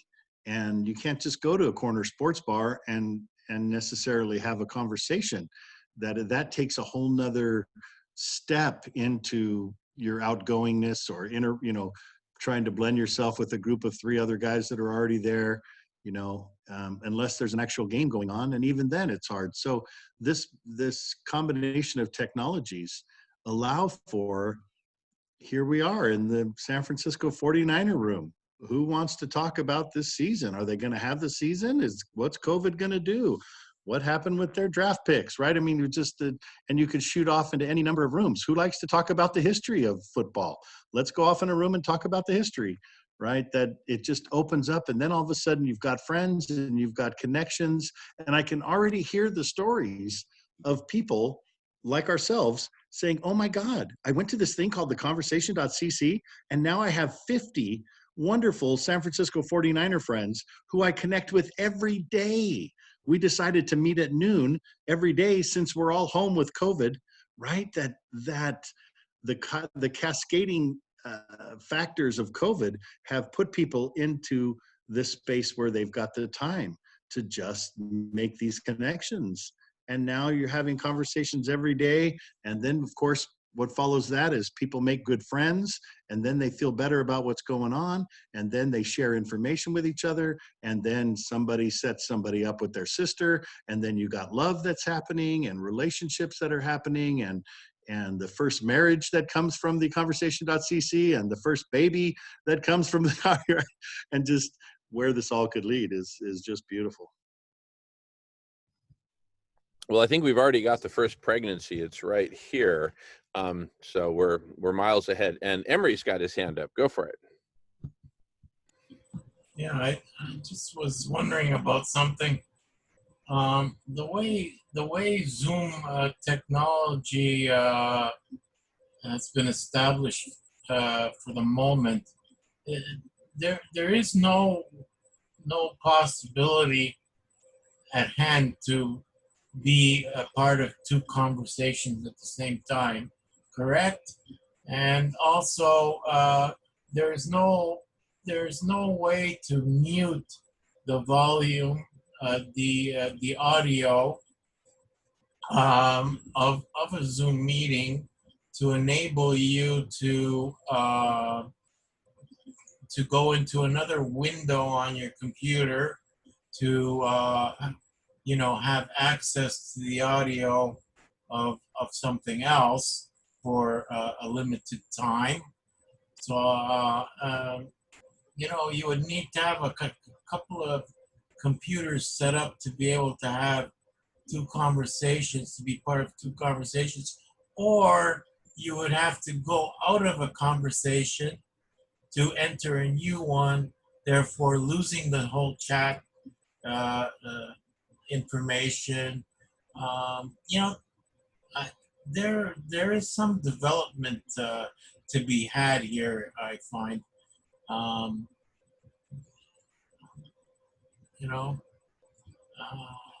Because I think I could one could be a part of like 2 or 3 conversations ongoing. Like you don't have to completely disrupt one to enter into another one. That's absolutely true. I was doing that during World Unity Week because I had 2 laptops and my phone going at the same time, right? And I could monitor with earpieces. I could monitor all 3 of the events at one time. So you could be literally quite easily on 2 or 3 chats at the same time. And I'm hearing my sports stuff here and my climate stuff here, and I'm watching and listening on my phone to whatever else I wanted to do. People celebrating 4th of July. And I'm guessing the technology will race that direction to where you will be able to be on 2 or 3 Zoom calls at the same time on your own personal laptop, and there'll be different ports to plug some contraption that gives you 3 ports to plug into the audio port and a triple-decker earpiece, and right. I mean, we're so good at gadgetry that we'll be on that tomorrow. I've got a Horseshack. In fact, Horseshack moment. I've got a Horseshack. Ooh. We could imagine you're like keeping tabs on a dozen different meetings at once, and you're literally watching the real-time text transcripts of all dozen. And then when you go, ooh, you see one you like that it's heating up, you click on a link and boom, you're there. And you're going, ooh. Well, we could also incorporate a Zoom bus. You know, you're in a meeting, and okay, come on, guys, hop on. I'm gonna go, and you're transported, all of you. You don't have, none of you have to log out. You know, you just transported. Well, I would just love it if a whole busload of Taiwanese tourists would just show up here in our Zoom room and we just say, "What's up? Welcome to the lounge. Yo, konnichiwa." Going on mute. Yeah, that's going to happen. That's beautiful. That's the field trip, right? I love the bus. We're going to hop on a Zoom bus. Here's my Zoom bus link over here. However many people want to go, we're going to go jump onto this, call about spirituality, or we're going to go to this, get onto this Zoom that's impromptu, comedy, right? Let's all just go to the, let's all go to the comedy Zoom that's happening now, right? And it's quite different. It's quite different than everybody on an individual basis logs out and leaves the meeting. You know, I mean, why? We have the technology. God, really? yeah, for sure. You're on it. Mars. Look at this collective. Look at this collective intelligence already of what we're just a few of us brainstorming in the first few hours of this morning as the conversation.cc begins. For those of you, if anybody just joining in, boy, this has been rich. They'll be making millions on our ideas next week. Right, and then of course they'll send us the percentage and that'll help fund all the more wonderful stuff that we do. All brilliant ideas. We got to put an asterisk in the chat room. All brilliant ideas stimulated by this conversation. Well, we'll be waiting by the mailbox. Well, it's interesting. Let me ask you, Peter, have you heard of Jitsi? It's like a competitor to Zoom. Okay, Jitsi is basically this open source, free video conferencing peer-to-peer platform, and it works quite well. I mean, it's actually, you can't really distinguish it too much from Zoom. If you dig in, I'm sure there's some features and whatnot, but here's the exciting thing there. Just as there are going to soon be millions of people pouring in saying, hell yes, I want to live. And I recognize that we humans, other than, we everyday humans, right? Not the Donald Trump and government telling us to chug a lug household bleach, but just normal everyday humans. I recognize that it's us who need to come together to figure this out, right? And yes, that can include people in government. It's not like we're going to exclude people in government. Peter, are you going to evict somebody from the room if they happen to be a government employee? Of course not, right? Unless they're, a Chargers fan or something like that. But, it's, as millions of people come streaming in, guess what? A small percentage of those millions are going to be badass coders who want nothing more than to create these tools that we're dreaming up in the process. And can you imagine what those dreams are going to be like when there's millions of us here? There's a half dozen of us here co-dreaming, daring to dream together, daring to dream into this future. Can you imagine when there's millions of us dreaming into the future? Going on mute. Yeah, got something. That you just mentioned Jitsi, but there are a number of different kinds of, similar to Zoom platforms that are happening, Google Meets and, Jitsi and could research and find more of them. But you could stream in one of those meetings. You could find a meeting from some other platform, and you could share within a Zoom meeting quite easily. Because you can't do it with 2 Zoom meetings, but let's say you cross-pollinate from another meeting, so you'd have 2 accounts or 3 or whatever, and you could in fact be in 3 or 4 meetings, but on different platforms on one computer, is what I'm saying. So you bring these people together somehow. You could share on both, both meetings. You could share a Jitsi on a Zoom, and share a Zoom on your Jitsi. So they're simultaneously being shared, the same meeting. Sounds like a riddle. Would you rather have a Zoom on your Jitsi or a Jitsi on your Zoom? and It's a I've got logistical nightmare. yeah, and I've got another Horseshack which is this. Okay, so y'all know about, of course, the open source software development and all that, and Linux really kind of kicked that into high gear. The open source co-development of Linux, done by hobbyists at night. They do their day job in the Silicon Valley and go home and work on this Linux thing that they were really excited about and felt ownership of. Okay, now imagine this is like that, but taken to a whole new level. Why? On Linux and GitHub, all these open source platforms and projects, okay, people were interfacing with code. They were communicating with each other essentially through code and comments on the code and other documents and whatnot. But they were essentially communicating by passing notes under the door of open source. Okay. What we're doing here is having actual conversations. And here's a really cool term. I think I might have heard of this from Brett. I forget who, Brett Warshawski maybe, but it's this: thoughtware. Thoughtware precedes software. What we're doing is the thoughtware development. We're developing the thoughts. We're developing the image, the vision, the imagination, the picture, how it's going to work. And then competent, software designers, architects, who aren't necessarily the same as the coders, they can then interpret those visions, just as a student of art might interpret a piece of art and say, okay, here's what the artist was probably conveying at that time, given X, Y, and Z. They can interpret these conversations and what we're describing in words and in pictures. We can draw pictures of it. We can do all kinds of stuff. They can then interpret it and design the software based on the thoughtware. And then the coders can then code the design software. So it goes thoughtware, design, code, and then live. And that cycle time is getting shorter and shorter and shorter as software development tools are getting better and better. Thoughtware, yes. Thoughtware, it's one word, thoughtware, just like software is one word. Well, I don't know a whole lot about technology anyway myself, but just from listening to the conversation here alone and the suggestions for Zoom and different, how to improve it, I noticed there the other night I'm on the market reports as all the stock markets are crashing and everything else.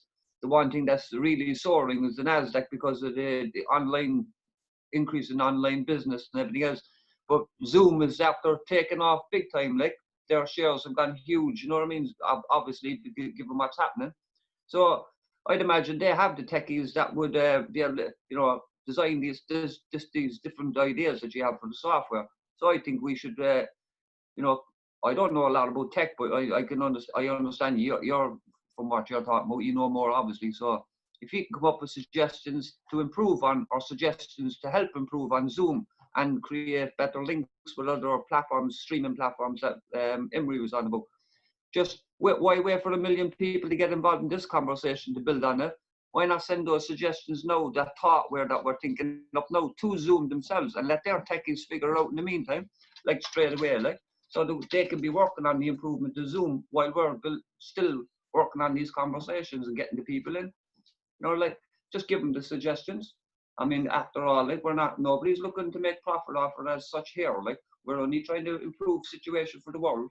And if that means helping the techies improve the tech for us to improve the conversation, then we should just give them the thoughtware that we're coming up with as suggestions for them to get on it straight away. Like, why waste time?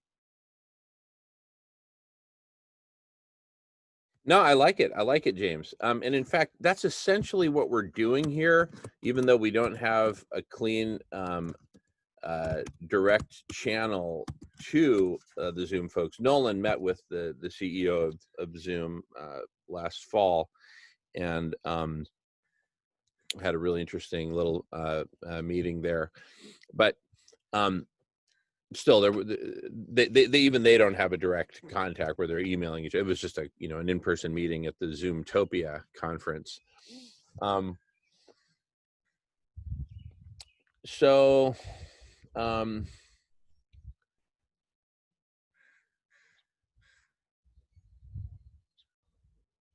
but you're absolutely right, James. In fact, we could reach out and say, hey, you know, and why not? We can invite them to the lounge. We can share with them that we're developing these new, you know, here's a way of thinking about it. Here's a really, You said the two key words there anyway. Why not? Why not? That's the two key words. Why not send them the suggestions? I mean, what's the worst that can happen? Yeah, exactly.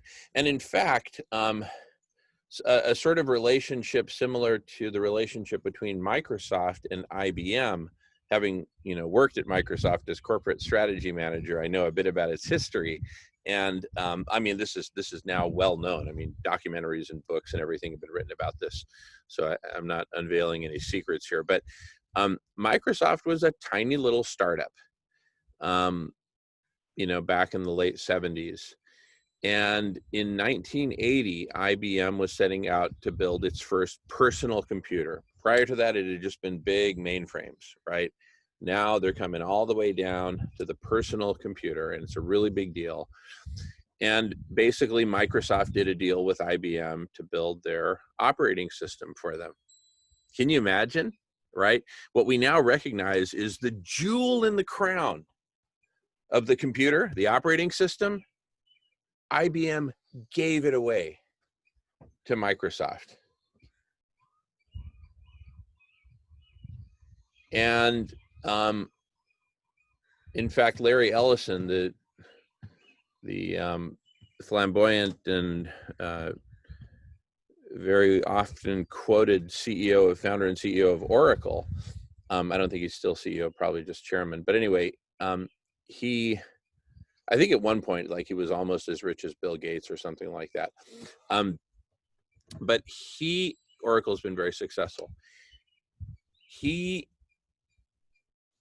said that IBM made the biggest mistake in personal computer history by launching the Microsoft Intel PC, which they ended up getting a very tiny slice of it. You know, the spoils went to Microsoft and Intel, right? So, okay, but back to present day. Think of Zoom as like analogously like the computer, and what we're talking about is creating some sort of an operating system on top of Zoom, on top of the Zoomosphere, where in a sense we're sort of creating, you know, a secret love child between Google and TV Guide for the Zoomosphere, right? Let's call it TV Google, the secret love child between Google and TV Guide. TV Google. TVG for short. Wait. Zoogle. All right, Zoogle. So anyway, but Zoogle sounds like a search engine on Zoom, and that's definitely true. But there's also a strong TV Guide component where so it's whether it's search or browse, right? Those are really the two main competing paradigms here. Do you search for something, keyword search, or do you browse through categories and just kind of click and browse but don't type, right? Are you using your mouse or using your keyboard? That's really the key question between search and browse. And of course, we need both. But really, we need the real answer is going to be a bot. Right, a bot that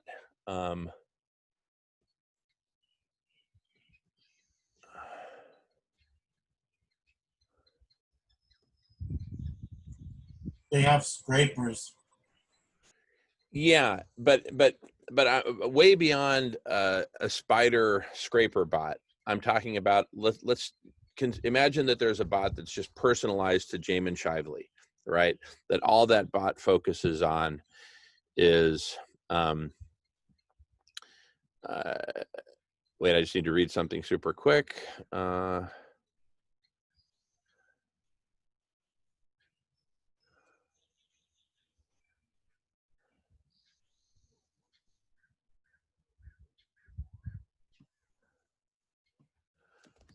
Okay.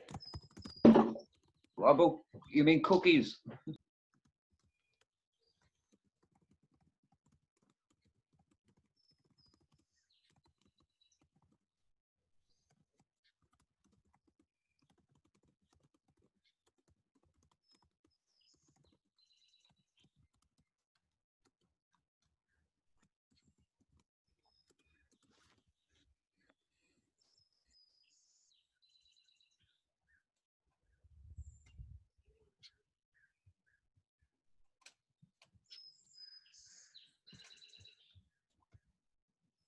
Okay.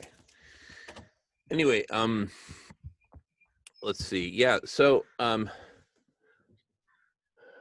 but anyway, the bot, okay, would basically be a bot that I would talk with. I'd wake up in the morning and, you know, the bot would say, "Hello, sir, how are you?"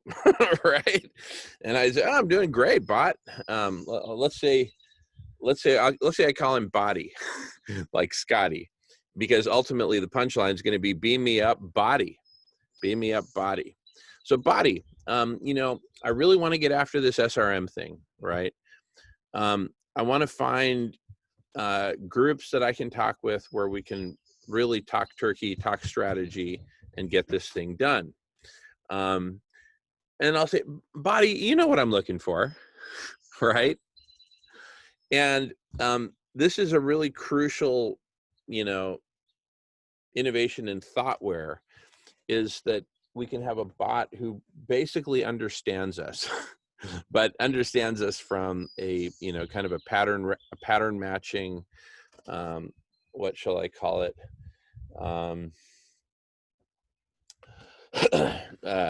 Data mining perspective, in the sense that the bot, what the bot's really doing is it's applying AI. It's not thinking, by the way. It's not like strong AI. It's just applying, you know, weak AI to search for patterns in which you know, which conversations Jamin thrives in, right? Well, Jamin thrives in conversations with people like, you know, Peter and James and Danny and So and Emery, but all together at once. Well, how the heck do you characterize that? And the key is you don't focus on the characterization, you just focus on the data, right? In which conversations is Jamin smiling the most, or getting the most excited, or, you know, having the most impact, right? And that's it. You just pattern match for that. Anyway, somebody wrote in the chat about the movie Her. That's Peter. So that's a really important movie to see, actually, is the movie Her, because that you can actually see what I'm talking about. And you can see the evolution of Her, which is the name of the AI. I mean, it's not the name of the AI, but it's a female voice. So it's just called Her. But what a great movie. And anyway, but this is thoughtware for kind of a little bit next gen, but not too far, because here's the thing. All this software, it's already been written. All that needs to happen are some connections. And the whole trend in software for the last 25 plus years has been modularity anyway, right? Extreme modularity, Lego blocks. So we now have software as Lego blocks that can just be snapped together. So we can go from thoughtware to software way more quickly than we could in the 80s or 90s. I mean, there's just no comparison, right? Software developers listening to this would just laugh, right, at the comparison. I mean, there's just no comparison.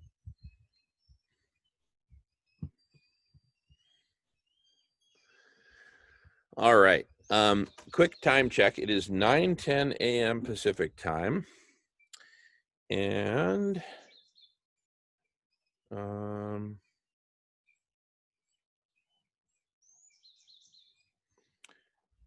in 20 minutes at 9:30 that's when that other program will start. Hey, Peter, I sent you a message in the chat trying to get some clarity. And then by default, I'll just hold the fort here while others go to check out that meeting that's happening at 9:30. Unless there's other folks, unless there's someone or a couple of us who would rather stay here in the lounge, in which case I'll be happy to go check out that meeting. But in any case, I think we should go as a group, even if it's 2 or 3 of us, whatever. I think if we show up as a group and then we say, hey, we came over from the conversation, right? Because it always makes an impact when you show up as a group as opposed to just as an individual, right? Jamie, Going on mute. sorry, I missed what is that group about, and how many minutes from now are you going to it? Yeah, so I emailed you the information. Let me go ahead and pull it up here just so I can read through it real quick. But it is Dana Tomasino organized it, and it is called the Unity Network Zoom Room. And I'm just going to read what she says. I am giving an interactive presentation on my heart math related work at 9:30 a.m. Pacific time, because she used to work at Heart Math, right? Offered as part of the Earth Sessions Summit this weekend. So it's part of a larger summit. It's part of a network of conversations, for crying out loud, right?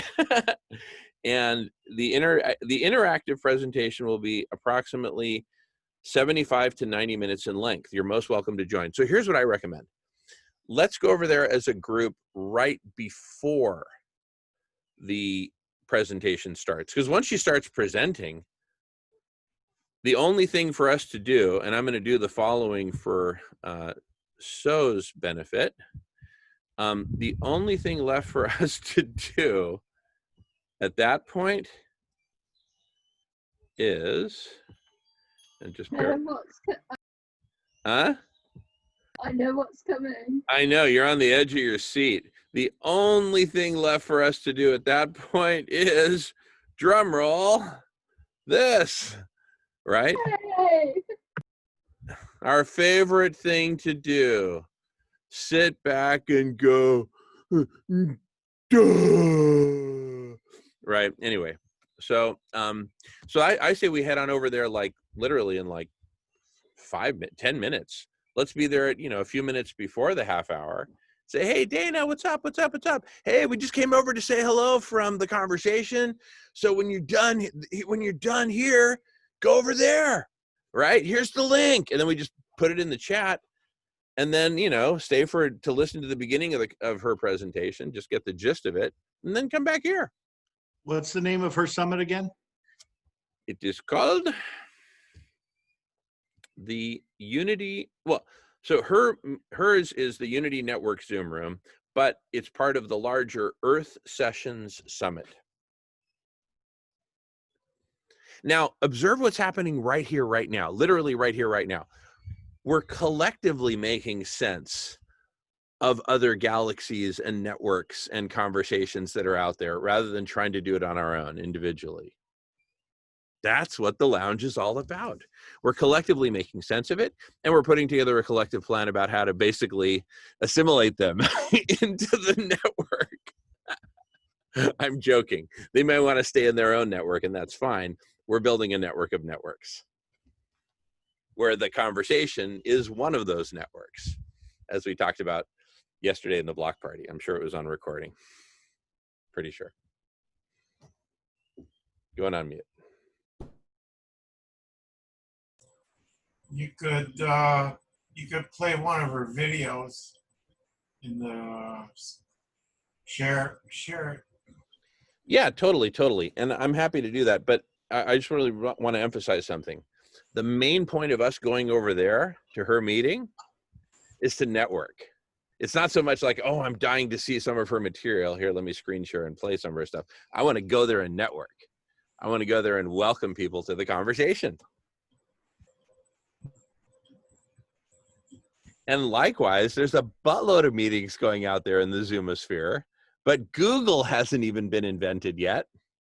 So we can't even search for them, much less TV Guide. Right? Peter, what do we do? Just kidding. If you're busy, Peter, you don't need to answer. Going on mute.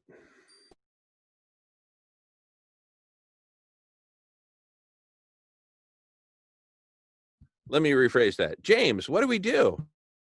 Well, I think it's a great idea anyway, so I reckon we should just go and do it, like, simple as. You know, Dana or Dana was here last night herself anyway, like, and she was telling us about it. So I think she'd be very much pleased if we did show up anyway to give her a bit of support. But she did emphasize that it is networking with others, so we have to draw people in. So let's go. I'm up for it anyway, so let's go. I thought that's what we were going to be doing anyway. Okay, awesome. Well, you know what? In that case, here's the thing. I think Melissa's going to be joining anyway. Here, let me confer with Melissa, because we'll probably join that meeting on a separate computer per Emery's good points earlier. So I'll be able to keep the beat going here, because I think that's important. So I'll basically have a foot in both meetings, right? I'll crank up the volume here, and of course, if anyone wants to hang back here, please do so. Feel free to do so.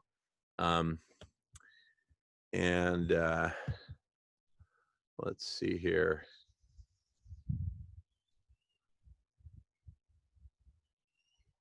Peter has posted an important link that, yeah, basically we've got months to go. We've got months in order to really break out the big guns of SRM, or we're kaput. So, I mean, this couldn't be more timely. Universe, send us more people to the conversation, right? And help us network with other networks. All right, let me check in with Melissa, because I want to start heading over there now to this other meeting and start networking. I'm gonna hang back and take a break. I'm gonna hang back and take a break. That works. And then I'm going to do it on a parallel computer just for a little bit. But once I'm done with that, feel free to take this computer if that works better for you. If that's working for you. Love you, 55.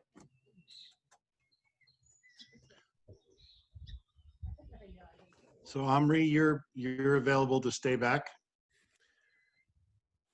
or you're going to take a break entirely? Well, I thought I'd stay back, but I think Jamin's got his other computer. Yeah. In fact, we could all go over. I mean, I will hold this room on this computer, but in the other computer, like, it'll say Jamin Shively. Hey, what's up, everybody? You know, it'll be me, and so I've just literally got two laptops side by side, and so I'll be in both rooms at once. I was just telling Peter that I'm going to stay back. I'm going to take a break. Okay, very good, very good. Super cool. All right, well, everybody, I put in the link. Do you want me to paste it again? Happy to repaste it if you need. Yeah, just they don't have to go searching for it there. Just throw it up there, Jim, and I grab it. Sure. It's right there. It's right there, James. All right, so I'll see everybody in the other room, and I'll be on there myself. Let me just make sure I'm on the right Zoom account.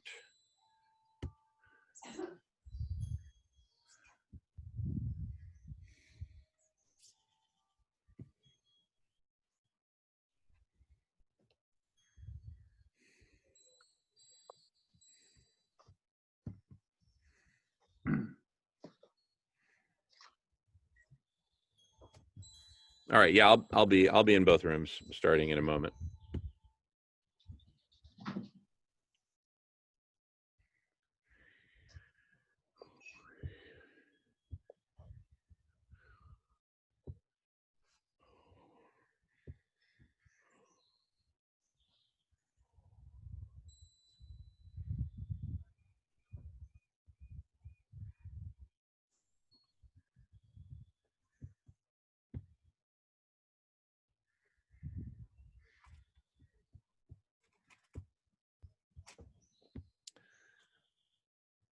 All righty. Hello. Jay, are you there? Or maybe you're just, anyway, it's 10 minutes before the meeting's supposed to start anyway, so. feedback by doing that. By doing what? The two computers. Oh, the volume. Can you hear yourself? Oh yeah, totally. Okay, I'll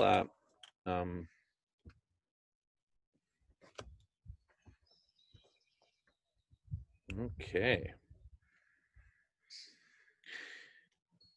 You see, this is super cool. Okay, Melissa, how's that? I'm gonna go on mute. Melissa, you're muted.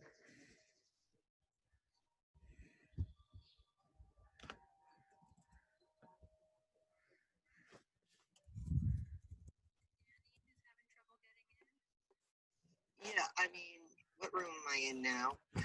Is this Alan? Okay, so yeah. Oh, cool. Okay, thank you guys. What room am I in?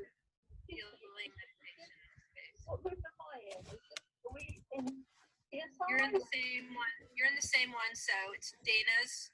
Dana. All right, I'm in the other room, guys, as you can overhear. I wasn't a bit confused. I thought it was going to be the same place.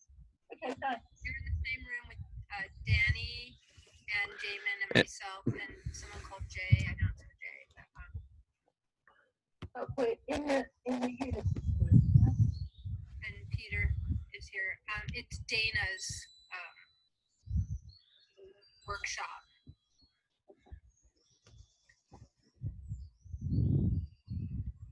Oh, this is cool, Jamin. Ain't it? Yeah, I'm on my phone. I'm on my phone for their thing and on the computer for this, just like I was multitasking with World Unity. It's like you said, it's real easy, especially if one of the things you're doing is you're just listening to, right? And you can chime in if you need to later or chat in later. Well, this is powerful because you and I and Emery are having a side voice conversation while everyone there is just hanging out. It's kind of like we're planning our attack. But one of the really cool things, and I'll make this point to everybody there, is, hey, I'm going to say, hey, Jay, the other five of us here all came over from the conversation. Do you know about the conversation? No. Right. Well, you should. And here's what it's all about. And here's the link. Right. So, Jay, let's, especially in this early going, try to be, it just feels like it'd be good if we're humble and subtle and not too overpowering with our. I was being comical just to you, but yeah. for our conversation yesterday, I'm all about the humility, just toning it way. Yeah. Awesome. Yeah. Yeah. No. I think that's the beautiful route that we can just say, we're on a field trip like you did when you came to World Unity or wherever the field trip you brought. Jay's on. Let's talk to him. Okay. Yes, Jay. How you doing? Yes, Jay. How you doing? Yes. Good. I'm good. We are looking at the double video going. That's silly. There we go. We are live streaming. We're just switching over here to this group. Dana. Oh, Dana just got here. Beautiful. Dana, go for it. Go for it. Nice. Hi, Dana. Hey, welcome. Dana, great to see you. How are you? I can't believe you're still awake. Well, no, check it out. Listen. So, Jamin, Melissa, Danny, and Peter, all of us came over together. We're on a field trip from the conversation. We came to say hello to all of you for a little bit and at least catch the beginning of your presentation, and some may want to stay for all of it. Thanks for coming. I appreciate that. Hi, Peter. Hi, Peter. Hello there. Hello. Your flower is still fresh in your hair from yesterday, so that's good. You're muted, Peter. You're muted over there. Well, you all need to take the Zoom lip reading course so that when people are $14.99, it's really quite affordable. Good to be here with you, Dana. This is just, it's really fun to just do a field trip, right? The five of us were over talking at the other thing. It's like, here we go. Let's just go do a field trip and practice the technology that's available to be in multiple places at one time and support other people. And yeah, way to go. Make it happen, girl. So you were doing the blog party, then it led into the conversation, and now it's led into the... Yep, just can't get enough goodness. And contrary to rumors, Dana, I actually did get a few hours sleep last night. The middle of the night is really the sweet spot to do that because everyone both in America and Western Europe is asleep. I'm glad you did. I'm glad you did.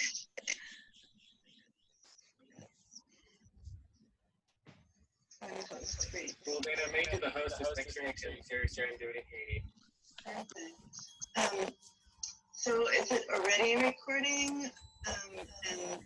Or should we start the recording at a certain time? Or let's see. So it says recording. I did not get a chance to double check the video recording, but I went into the settings to check whether it did, like you could click video or audio, and it didn't have an option to click video or audio. So and then also in addition to your live streaming and broadcasting on YouTube, it is like I think we're at hour 8 at this point.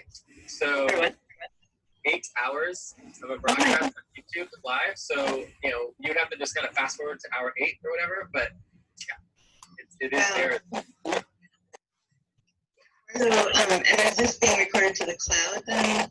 So there'll be a link. This goes directly to the cloud for your Zoom, and so there should be an automatic link generated right after. Yeah, I'll double check on that too. As far as the Zoom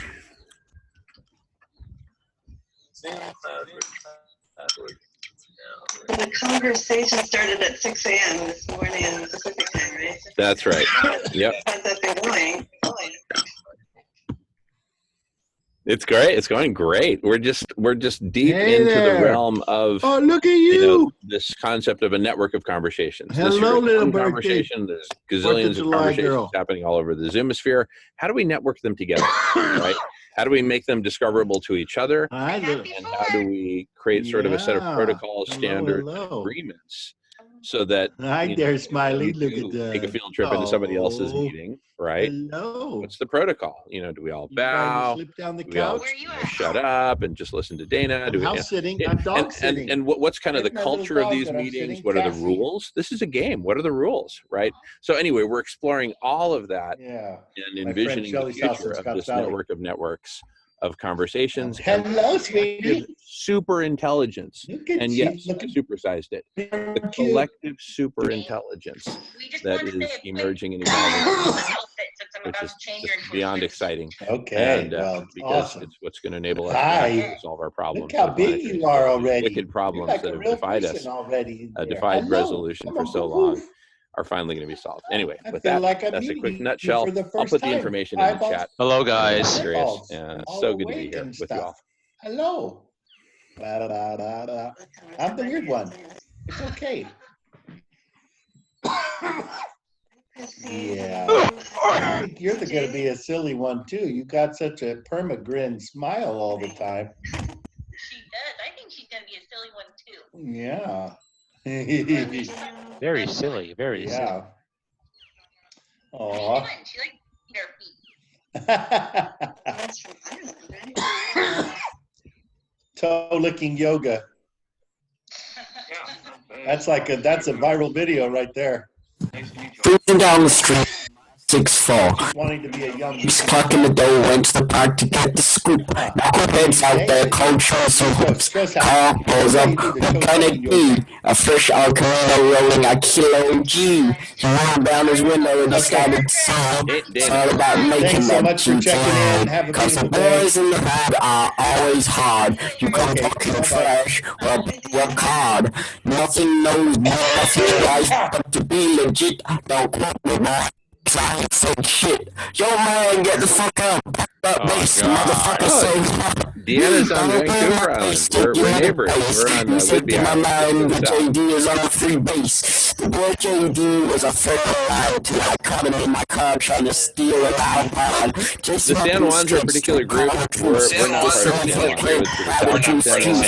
And then there's a whole By Nick Llewellyn Bears Publisher, New York. It's five! A bumblebee stung one, and then there were five! 5 little fucking nigger boys going in for law! One got endurance bile, and then there were 4! 4 little going out to sea, and Red Herring swallowed one. So we have Chill. The sun's out, man. The bear hugged one, and then there was two little nigger boys sitting in the sun. One got frizzed up, and then there was one little nigger boy living alone. He got married, and then there were none. One little nigger dick fucker with a little wife lived all his days a very happy life. These little niggers had little nigger childs, 9 fucking niggers, whose stories will tell you at another time. Slap the hole. I found the time for the started shout out. So I feel like crap. Go knock him out. Cause I'm working I always loud. If I'm talking trash, we'll pull your card. Nothing knows, nothing about. Be legit. Don't quote me, boy. Cause I quote. What you think you're on, Mr. Big Stuff? Like this motherfucker like the 3 hard way. I'm always hard. Now I'm under control. And I rep my 6'4" on the telephone line. I went to my car and I said, I'm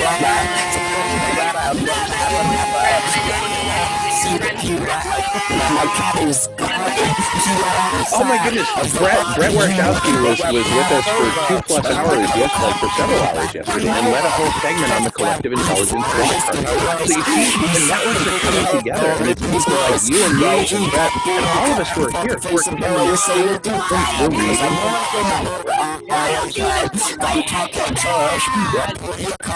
nothing knows nothing but be legit. I ain't said shit. LA player, I become leader. I like to get out, but I was no bail. The fellas causing ride in the county jail. 2 days later, in this court, KG on trial, called cut the fact. Disrupting on the court. So sorry about that, you guys. I was over visiting another meeting. Peter, I'm going to make you co-host so we can more effectively. Sir, I had a request for a raid on the Zoom account. Do we need to ban these accounts? Please reply. Guacamole, make a penis. Guacamole, make a penis. Guacamole, make a penis. Okay, we got our first Zoom bomb just 3 hours into our program. Yeah, how about that? I've enabled the waiting room to prevent that. Make a penis. Guacamole, make a penis. He finally.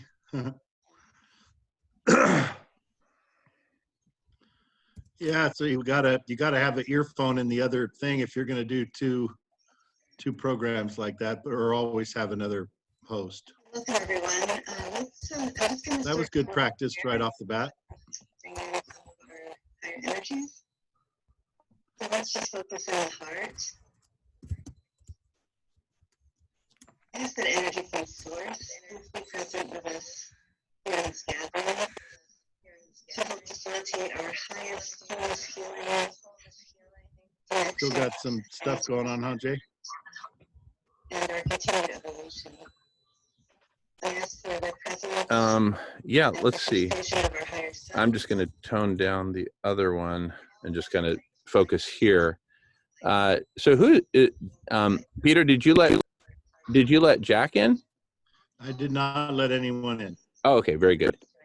Hello. I'm not even sure how to do that yet. Okay, gotcha. Yeah, because I've enabled the waiting room. You'll see it under participants, and then you'll be able to let people in. I made you co-host.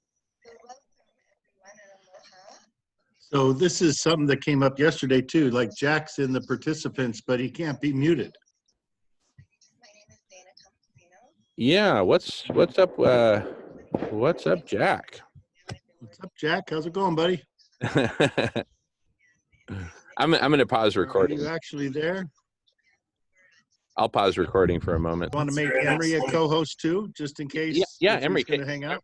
Emery, can I make you co-host? Well,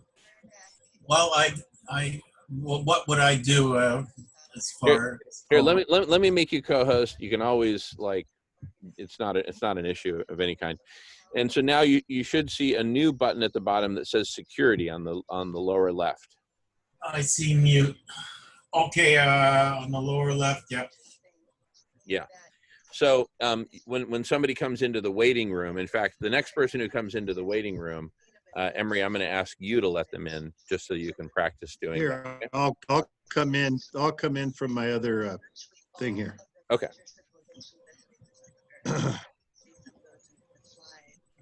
Like, I know when somebody shows up in participants, I guess they'll show. Yeah, here, I'll join right now and you'll see me in a second from my phone.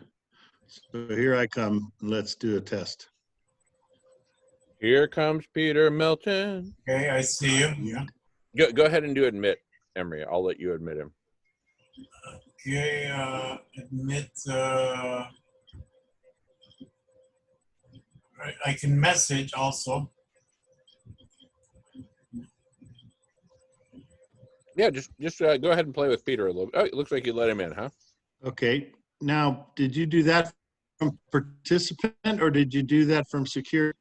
I did that from participant. You want me to go back to security and do it? No. Why don't you put me? So see, now I'm there, but you can't mute me. You know, or when I look at participant, I can mute all. Okay, so now I'm going to put myself. Unless I go into security, see what that says. Okay. Oh wait, I didn't. Okay, I didn't. Now I'm connected to audio. Now you can mute me there. All right, myself into the waiting room. Okay. Now, when there's somebody in the waiting room, oh, there it is. One person is waiting. So there I go up there and there says Peter, admit, and I let myself back in. Okay.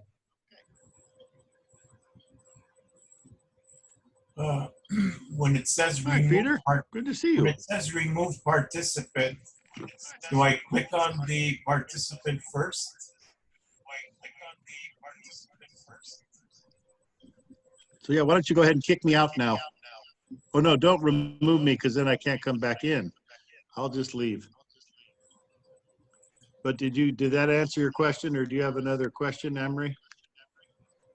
Okay, I could put you into the waiting room. I could remove you or put you into the waiting room or rename you.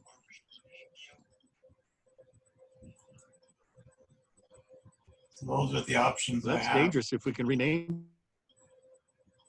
Let's see. Rename. Let's say I rename you. Want me to try it? Just put Peter. So here it looks like from underneath my chin. That's really beautiful, Peter. Peter. Thank you.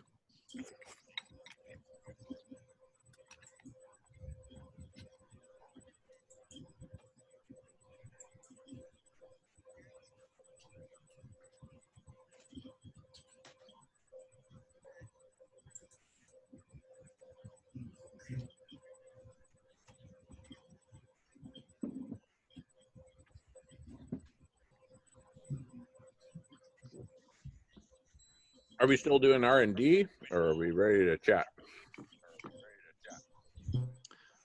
We're ready to eat some more. Apparently. Ooh. We're gonna have to. You got to put a quarter in the jar every time you eat on screen. All right. I'm game. So do I remove you, Peter, or? Nope. I'll just leave. Okay. From here.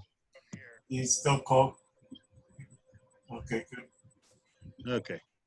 Now we got to practice a little bit, so that was good. Now, Peter, did you hear what that gal was saying who had the palm trees in the background about, I am so resonating with what you're saying. Da, da, da. And it reminds me of Brett Warshawski. And then I looked on Facebook and he's your friend. Right? Yeah. Wasn't it? What a moment. Yeah. Wow. You know what else?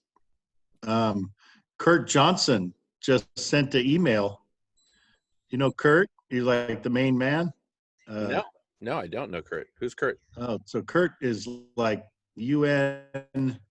He's the grandfather of the peace movement, and he ran the World Unity Day, and he's connected to the UN, and he's like the grandfather. Anyway, he just sent me an email and connected a few of his other key people.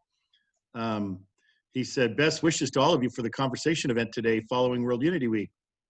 With so much info flying around, Yoga Day, we want to remind you, we have, and remind others, of free yoga and meditation online offerings. See, people are going to realize that we're a hub where they can get some exposure, and we're going to be getting all these people saying, hey, will you put my stuff up?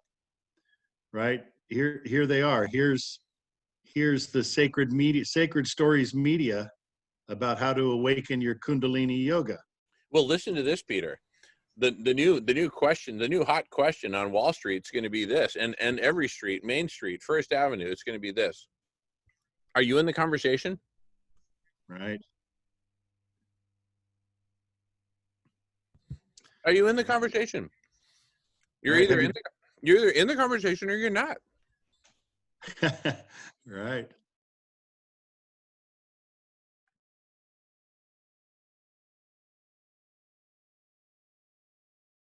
No, this is great, because you know how John and them, whenever we do get to talk to them, it's like I already said in my email to them, I've already got good positive hits from some key people, and now to get this good. Alrighty, after a little bit of a pause, we're talking about, I was just starting to make the point that we don't have to be in a hurry about getting to 24/7. It'll be a function of the people who come and people who basically get trained and certified as certified compassionate lounge leaders.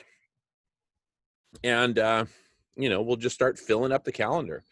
We'll just have, like, on the homepage of the conversation.cc, we'll just say, here's the hours of the lounge. These are the hours, right? Simple as that, for starters. And if there's no one there, there's no one there. If you show up to the lounge and there's no one there, it's like, okay, they haven't filled the time yet, right? And we could put something about that on the website that says, we're looking for people, and we're looking to fill the time. If there's no one here, then please, come back again another time, or scroll down to look at some content, because I sent you a text, just send them to World Unity Week and One Earth Live for now, and tell them to go explore or do whatever you want to do with your day, right? Resume your normal daily self-programming. Jamin, do you have an idea, like maybe like in the future? I mean, this is the first one in the kickoff, but perhaps you could have like a depository or a calendar of more dedicated to radish.org, of conversations that may be listed on the homepage for reference. Maybe set up like a block party, so you have /block party but /meetings or conversations, which could be like updated or whatever, and then during a meeting, let's say if you're being the wizard, you could reference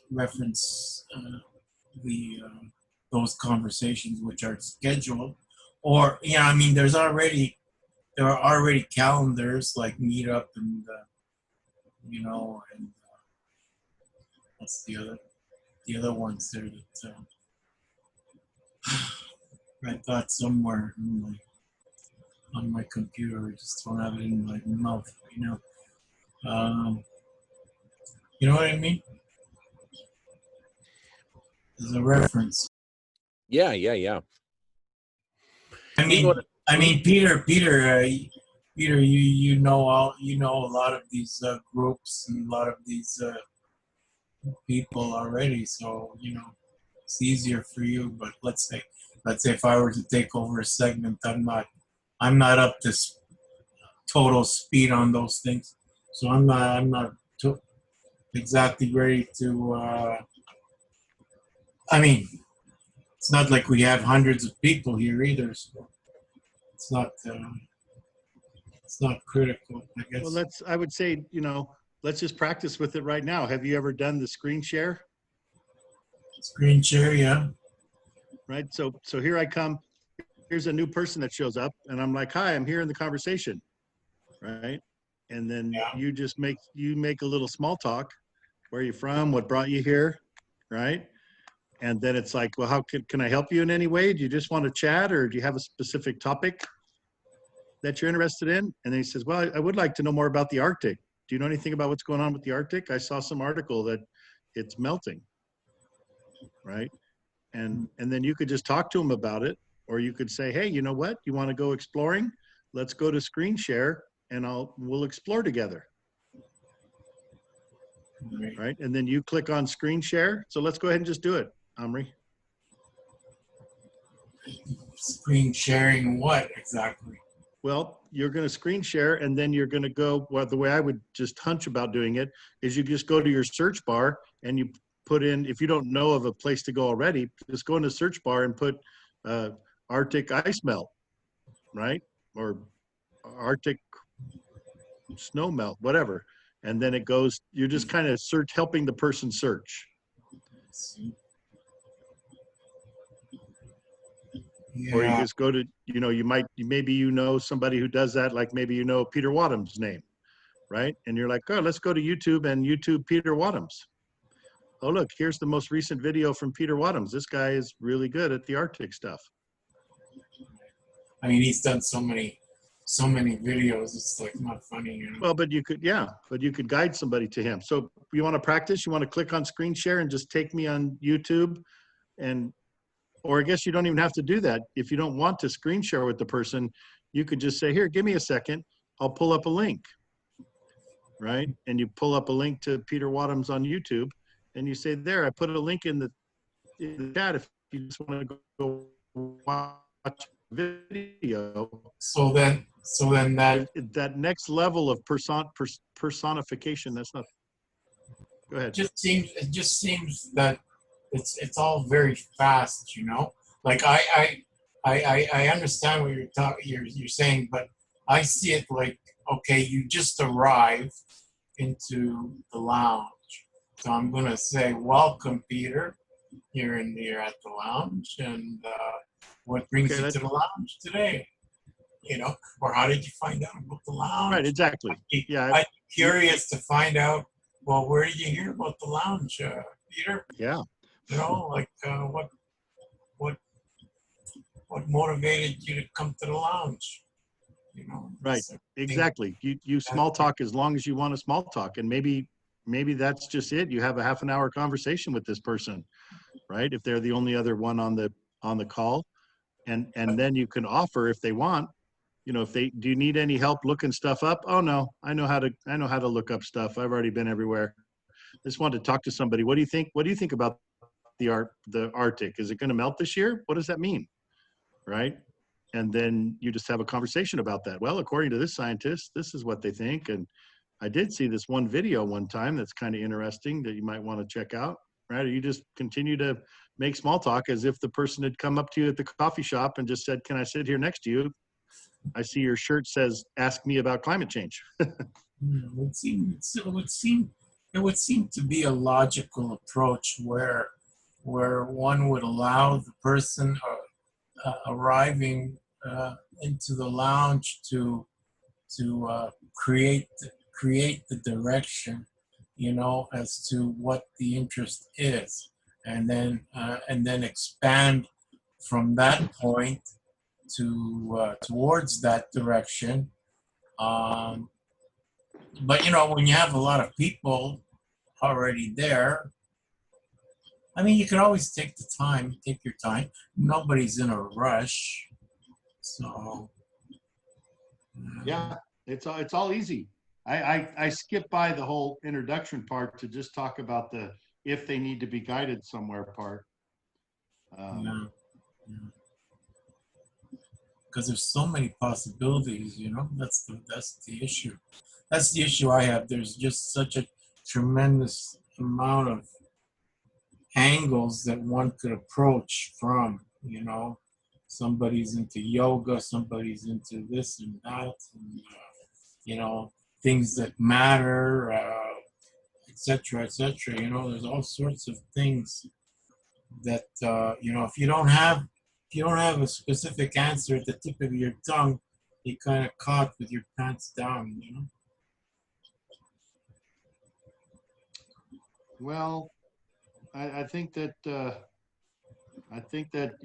if somebody says, I really want to know about coral reefs, that you say, okay, you know, tell me what you know, what's interesting to you. And while they're doing that, if you want to, you can just go to your search bar and type in coral reefs, talk to them for however long, talk to them for 5 minutes. And while you look up a couple things, and then then maybe say, do you want to, you know, I know there's refresh my memory on coral reefs. I heard there's a lot of bleaching now. They're going to disappear pretty soon. And how does that affect? How does that affect life on the planet? Right. Right. And then you could just say, tell you the truth, you know, if you don't know about that topic, say, tell you the truth, I don't really know much more about that. Do you want to search together? We could screen share and we could search together and learn a little bit more. Let's go find us a video on YouTube that's recent about what's happening with the bleaching of the coral reefs. And either the person says, cool, I'll try that with you, let's go. Or they say, no, I could search my own stuff, I just wanted to talk to someone. Okay, tell me more about what you know, and then or is there another topic? And you're just hanging with them. There's no pressure to perform. You're just there. I think that would be such a bonus, wouldn't it? If you could just do a video share on a specific thing. And not worry about copyright issues and stuff like right, that. Well, you can. So on the technical side, have you ever done a screen share? Let's just go do one together now. Yeah, I can screen share something with you. Yeah, so let's just pretend I'm someone who says, I want to know more about coral reefs. And so now you hit screen share and then you have to hit share. And then I'll just see whatever's up on your screen and you go to your search bar. Do you see where it says screen share in the middle green?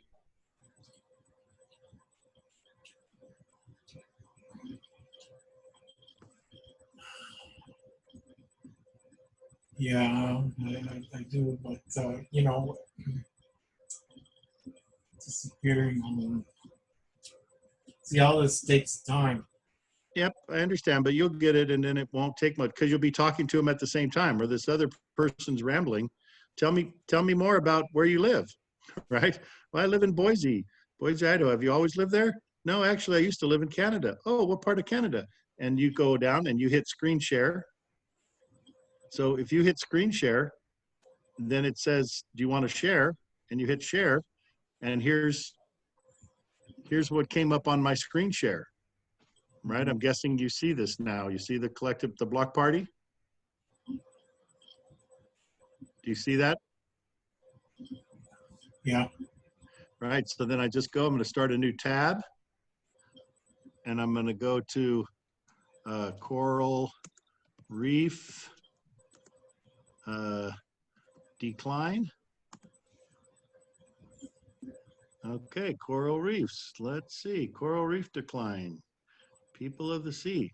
So just saying, let's see. I don't know much about this either. There's threats facing people. How do we do this? Let's see. Maybe there's a Wikipedia about it. Let's see. Mapping the decline of coral reefs. Oh, here's some drawings. Here's some maps. Oh my God, coral reefs could be gone in 30 years. Let's see what National Geographic has to say. Right? That seems like a good thing. Let's go there. They think they're going to be gone in 30 years. Let's say heritage, a die of heat stress. Yeah, the overheating of the The overheating of the planet is causing the coral reefs to die. So we scan this a little bit. Let's see, there's Coral Reefs 101. Okay. Sorry, these things keep popping up. It looks like I have to make an account in order for this to work, maybe. So maybe that wasn't the best link to follow. So let's back out. And actually, I want to go to Coral Reef videos. So if I just click, somewhere, it gave me the chance to go to videos. Oh, that's a pretty picture now that that's up. View the slideshow. Maybe they'll let us view the slideshow. Okay, so that's what a beautiful coral reef looks like. Have you ever been scuba diving? Right? No, never have. Oh, well, I got to go one time. It's kind of cool. And let's see what these other slides. Oh, there, they want to boot me out again. So, okay, one moment. We'll just go back. And now let's go find something on YouTube. So, videos of coral reef decline. Let's see. Those are all from 2011, but let's just go there and see what happens here. So let's find something that's more recent, because I don't really want something from 2011 about coral reefs. There's something for 2018. Oh, there was 11 months ago. Where'd that go? 11 months ago, the Great Barrier Reef. Here's 4 minutes. Perfect. You want to watch a 4-minute video with me? Let's check out what this is. It says it's a wake-up call. And we'll zoom out to a full screen here, and let's watch a video together. Because can you hear that okay? Yeah. You have to click the thing to share computer audio. Yeah, do you know about the check boxes, Peter? When you Oh, I did. Tell me again where that is. Yeah. So end screen share, and I'll walk you through it.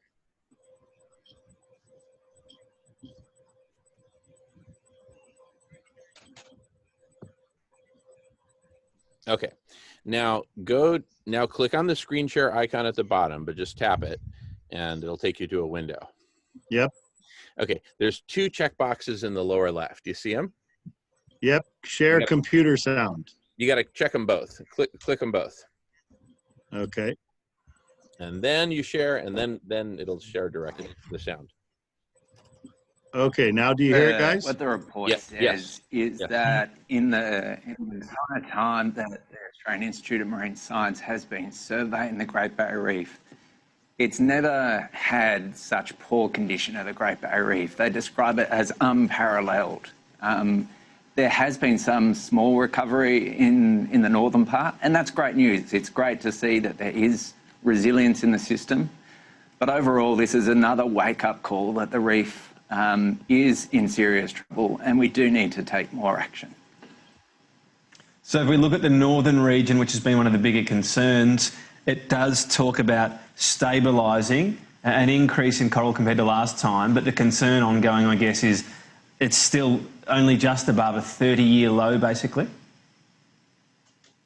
Yeah, sure. So in that northern part, that bore the brunt of the consecutive bleaching events in 2016 and 2017. So it actually sort of hit an all-time low after those events. And we've seen a small amount of recovery since. But if you look at the long-term trends, it's still at a really concerning level. As I said, it's great to see resilience in the system. It means this report doesn't mean we should be throwing our hands up in the air, but what it means is we should be hastening that transition away from fossil fuels to a renewable economy.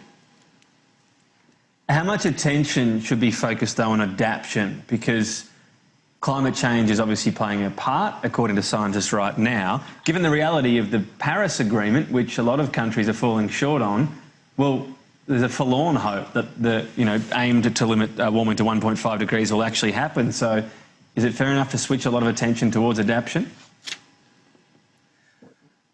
I think by far and away climate change is the overwhelming threat that the reef faces, and if we want to have a Great Barrier Reef into the future, we can't abandon action on climate change. That's absolutely clear. That's what this report is saying.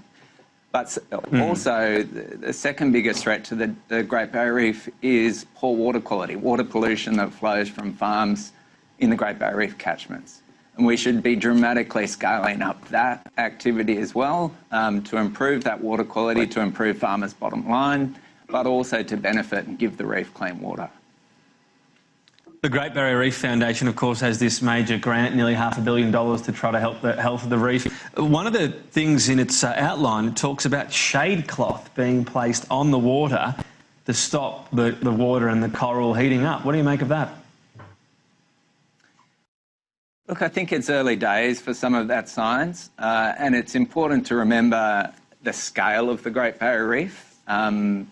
I don't think anyone is suggesting that you could shade the entire 2,500 kilometre length of the Great Barrier Reef, but certainly for individual high-value reefs that may be important from an ecological perspective or from a tourism perspective, there's some evidence that shading on those particularly hot days is a way of avoiding coral bleaching. But I can't ever envisage that that is a reef-wide activity that's going to benefit the reef in any way, shape or form that action on climate change would. That's geoshading. Geoshading applied to the reef.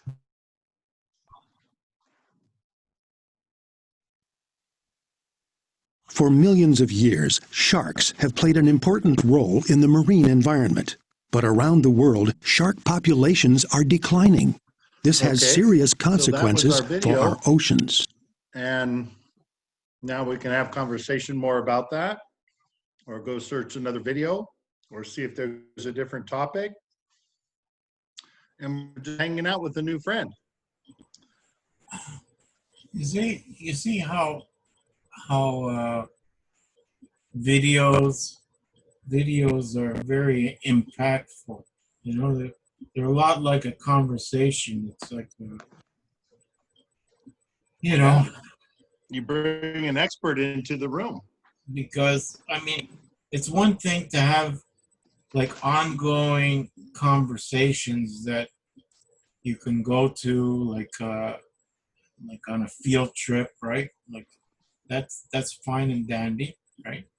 And we can do that, go on field trips and go on and you know, just direct somebody to go to this Zoom conversation or whatever, Jitsu or whatever platform is offering that conversation.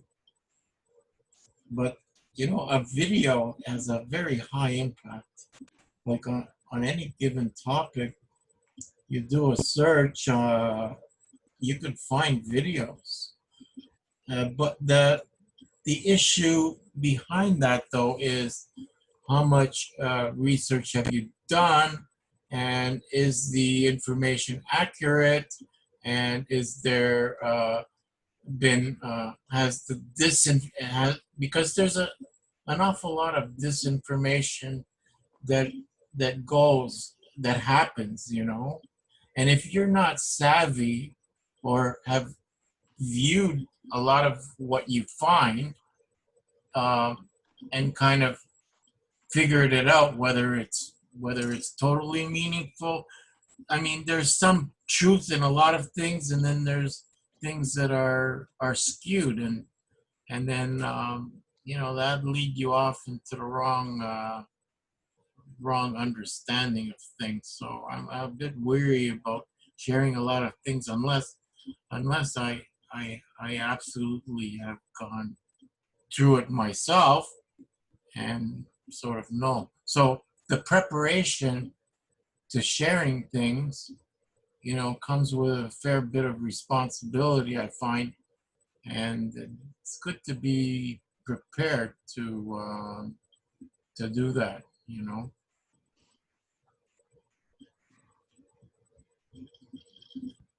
Yeah, thank you very much for walking us through this. This is great. This is great. Go ahead. So I got a Horseshack ooh. If I'm not interrupting you, Peter. Go for it. All right, here's the Horseshack ooh. So check it out. You know how like at university, there's the undergraduate, you know, classes and programs, and then there's the graduate school, right? And the undergraduate is really fundamentally about you, the student, just learning all this information that's pre-digested, pre-categorized, pre-filtered, and this is what you need to know, right? Somebody working on their PhD is, of course, pushing the boundaries of knowledge in that field, right? Or in a mashup of fields or what have you, right? And so just imagine that in that there's an undergraduate course called, you know, the Guy McPherson series, right? And let's say there's 3 different. Peter, are you talking to me or are you talking to somebody else? Sorry about that. No, it's okay. So imagine that in the McPherson series, let's just say there's 3 different videos, right? And Emery, let's say you lead the course on the McPherson series. You say, hello, everyone. We're going to watch these 3 videos, and then I'll answer any questions that I can afterward. Okay, so that's in the undergraduate. Now, way up in the PhD level, there might be a group of people who are picking apart what Guy McPherson has said and seeing if his overall, you know, methodology is sound. Or is it missing anything? You see what I'm saying? And so students who take the undergraduate McPherson series of 3 basic videos, right, which might be, one of them might be a full hour-and-a-half presentation, another one might be an interview that he does, another one might be a recent update, I don't know, something like that. And then maybe at the end of the class, Guy McPherson agrees to appear for Q&A, right, for half an hour or whatever. Right? Or something like that, you know, that's part of the class, but that you actually have to take the class in order to be able to do the Q&A. How cool is that? Because you can take attendance, you can see who's there, right?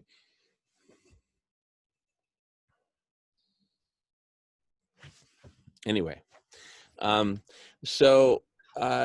anyway, you could have all those features, but then the class itself, the undergraduate McPherson series, would have a link to the graduate work being done analyzing the series itself, the McPherson series itself. And they're saying, okay, what's missing from this?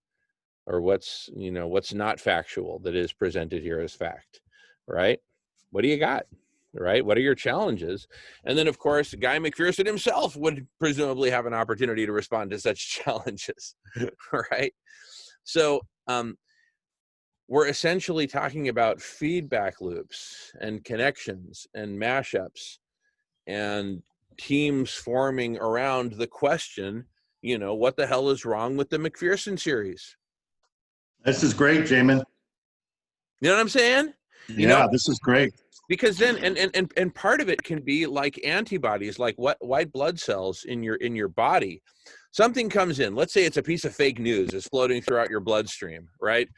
And there are people like, like Emery, like yourself, Peter, like myself to a much lesser degree, who are out there scanning and finding out what the hell is out there, right? And then let's say you come upon this turd in the bloodstream and you say, this looks like a piece of fake news. Let me deal with this shit, right? And let's say it's you, Emery, right? You're the first one to find it and determine that it's a harmful and that it might need to be debunked. You then send out the signal at the lounge. You say, lounge alert, fake news, or maybe there's a fake newsroom. How about that? Boom, fake newsroom. A fake newsroom. We can make it out of cardboard. Here's a fake news just dedicated to obliterating these turds, or at least tagging them with fake, hashtag fake, branding them fake or whatever, according to the fake news. Which fake newsroom? The Conversation. And then different networks, different galaxies can have their own fake newsrooms, and multiple of them, right? You could have the conservative fake newsroom dedicated to debunking fake liberal news. You could have the progressive fake newsroom dedicated to debunking conservative fake news, right? Fake news that might help Donald Trump get reelected. And of course, there will be whole galaxies just dedicated to politics, period, right? You got the Republican galaxy. Woo, Republicans, all right. We're all about money and sticking it to the oppressed, making them even more oppressed. You know, whatever, you know. And you know, some people actually would disagree with me that we should enable such, you know, Republican conventions, if you will, a virtual Republican convention, which is what this year is going to be. What's going to be a bunch of people with freaking spacesuits on, you know, waving American flags. Give me a break. So, but, you know, and as far as I'm concerned, here's the thing. This is the beautiful thing. All these networks are going to exist anyway, right? I don't believe in prohibition of networks, other than obviously, you know, the obviously evil networks that I don't even want to mention, you know, that are about killing people or whatever. But if it's about freedom of expression, right, and expression of ideas, either you're all about free speech, and I'm saying this on Interdependence Day as a proud American. Either you're all about free speech or you're not. Which side are you on, boy? Right? Good on mute. I want to show something to Peter, and you're already aware of it, Jen. But there's a great tool that you know, you can use. For example, here, let me share. Great, thank you. This here.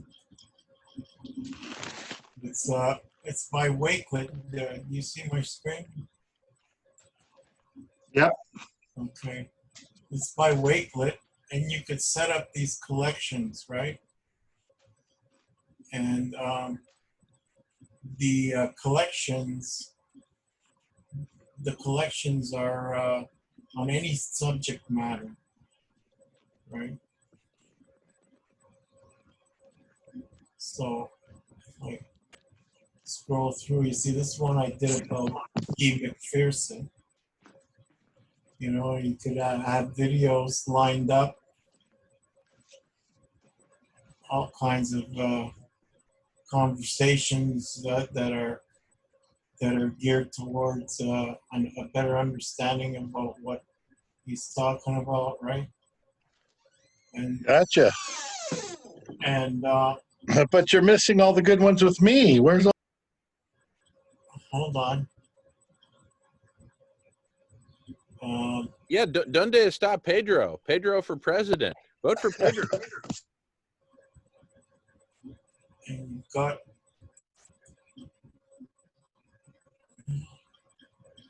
you see, this is like a collection of different ones that I've done on different subject matter, snack bar, whatever, COVID.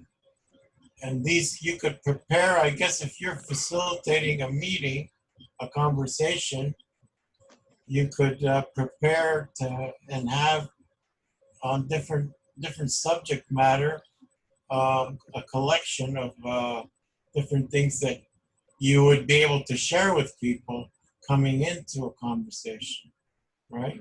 I see. This is great. Yeah, I see what you're saying here. Let's say here at the edge of extinction, you want to see that one. We view the collection, and you know, we put on our happy feet here, right? And there's like a song and dance, happy feet, and you know, we're talking about solar radiation management. Yeah, if you could pause there for a second, that's a super important one. The one above that as well. So, you know, we have a small collection of videos pertaining to solar radiation management. We were starting a series of conversations on that was the first one. And that was the first, this was the one that kicked it all off, that Yatao and I co-organized. Guy McPherson introduced us. We coordinated. But the thing is, the funny thing was, I'll have to tell you the story offline when we're not recording, but the whole thing came to an end because somebody got greedy and wanted more money. And it was just ridiculous. The whole collective intelligence got shut down because of money. Anyway, going on mute. Thanks, Emery. So, you know, it's interesting, like different subject matter, like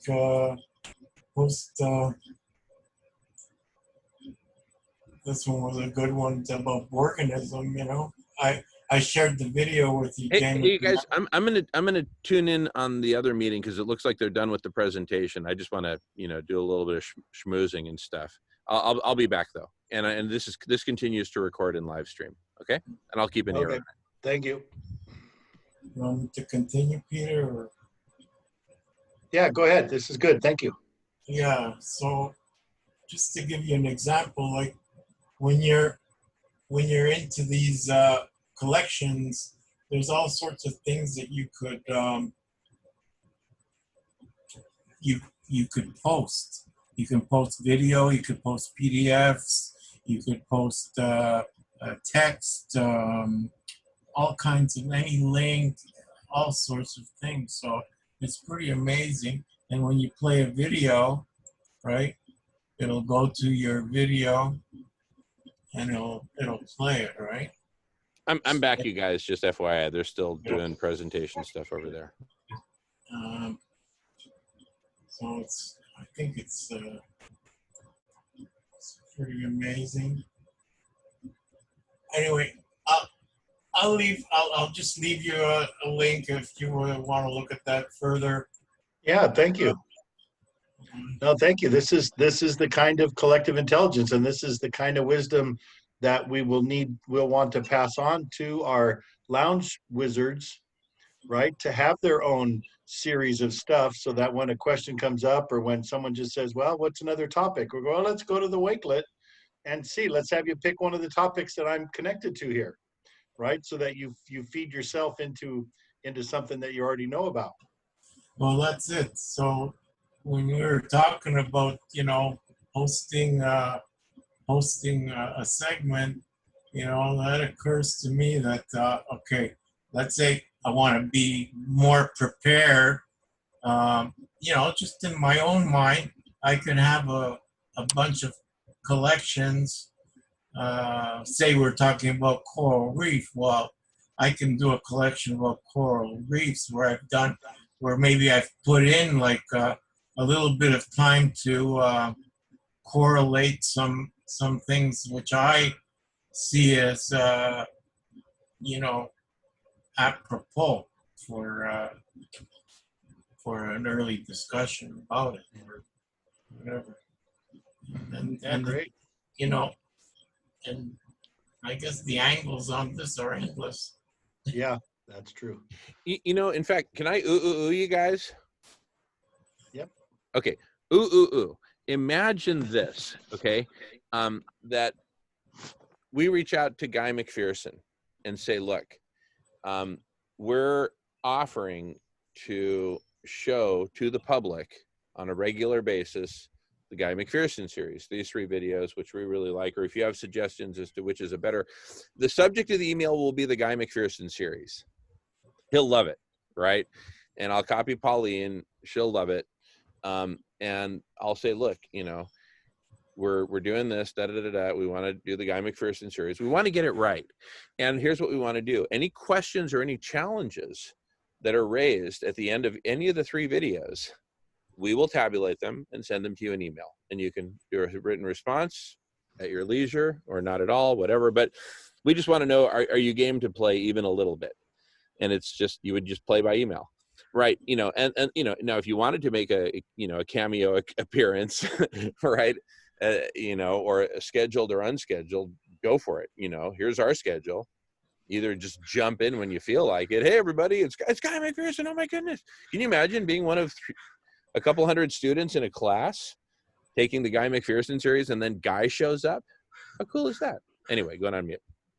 Guy has done so many interviews already, so many presentations already, you know. He's done I mean, it's a lot. It's overwhelming. It's completely overwhelming. Right, and he really does, and he doesn't want to do any more because it's all been said before. But It has, except for the recent stuff. Well, Like, no. Well, okay, sorry.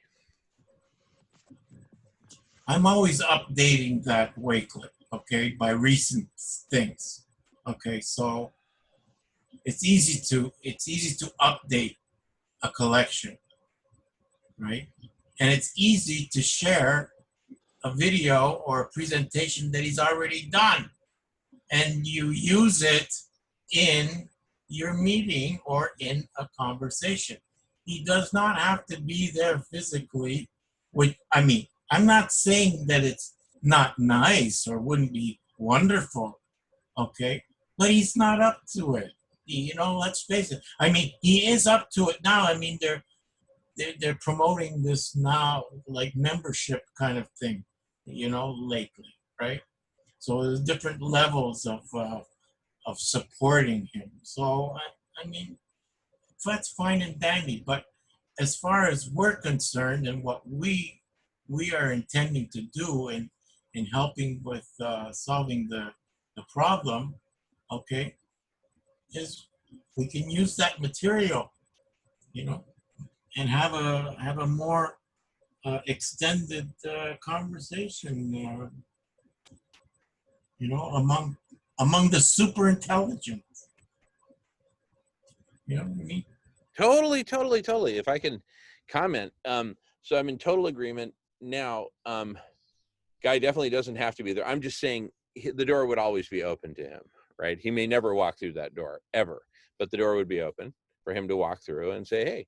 And but I think the really valuable thing that we can accomplish here is having a really good system of Q&A, right? And challenges and responses, so that after we've gone through a couple few iterations of this, right, we have a Q&A that's already built out.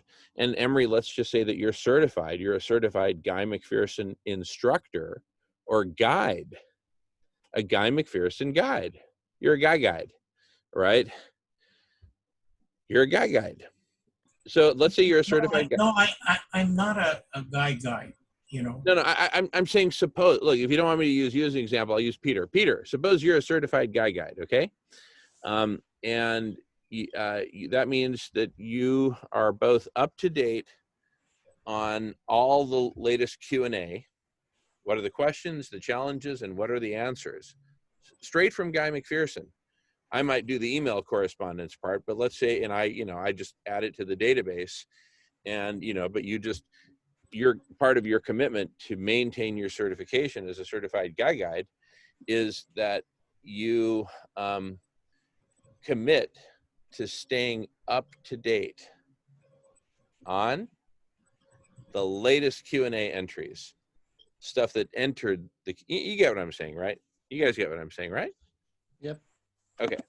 Anyway, so and in fact, this is an example of something that's probably way more common than we might imagine, which is folks like Guy who've been trying to get their message out, doing video after video after video after video after video, but it's not like their message is growing exponentially. If anything, it's asymptoting, or maybe it's got a steady growth, whatever, but it's nothing to write home about. We come along and do a course on it that's part of the fastest growing network of collective intelligence in the world.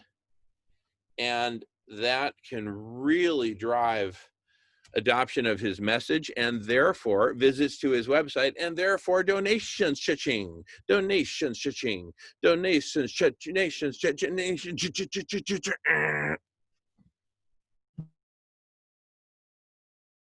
So I'm saying we could have a really good symbiosis with obviously not just Guy, but myriad experts, presenters, authors, whatever.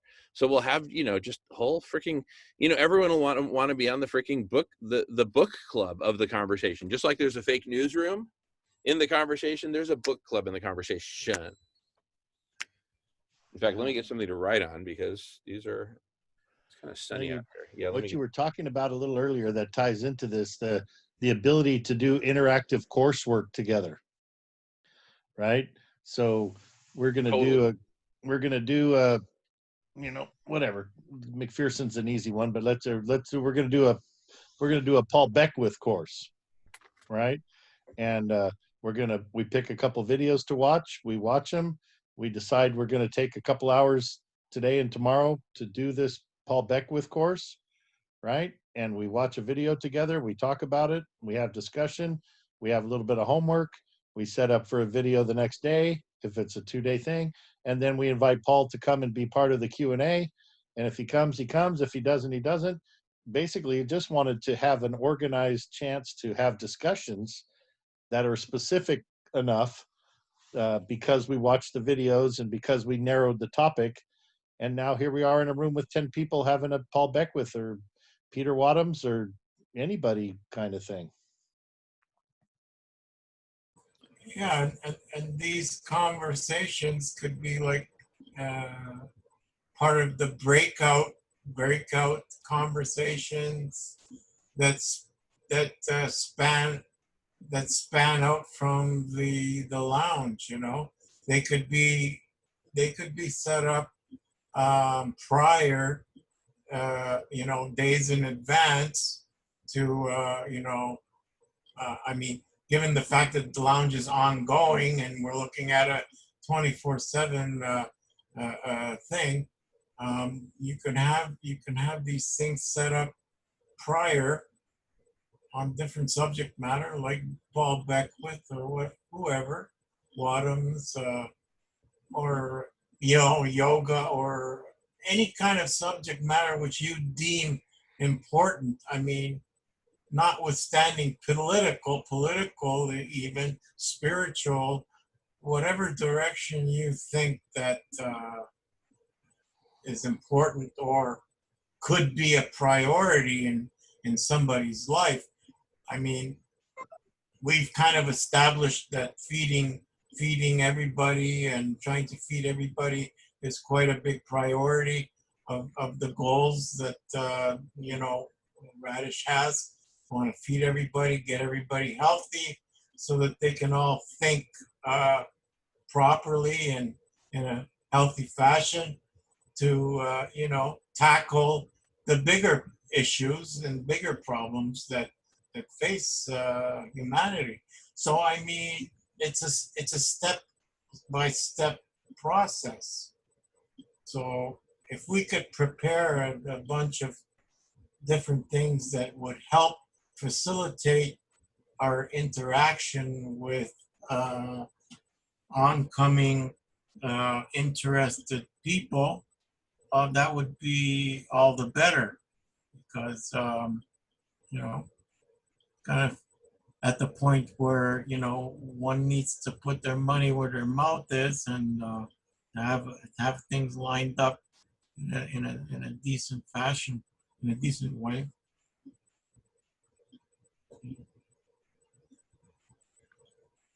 I'm not saying I'm the I mean, I have all this set up or anything. By no means do I have any of this all set up. I have my own interests over the years set up, and a lot of things on my YouTube channel that I've deemed very interesting and meaningful for me personally. And I think that would be a good thing to promote also, is once people meet other people, they should have somewhere an inspiration to make more of a connection with people, not just be so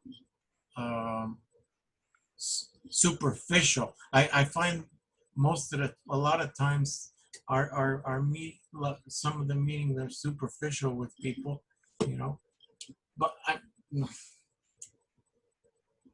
not 100% on that, but I'm just saying that is a possibility, that for the most part we see the surface. We don't see all the fine detail of any one individual's interaction with the problems that we already know about and are concerned about.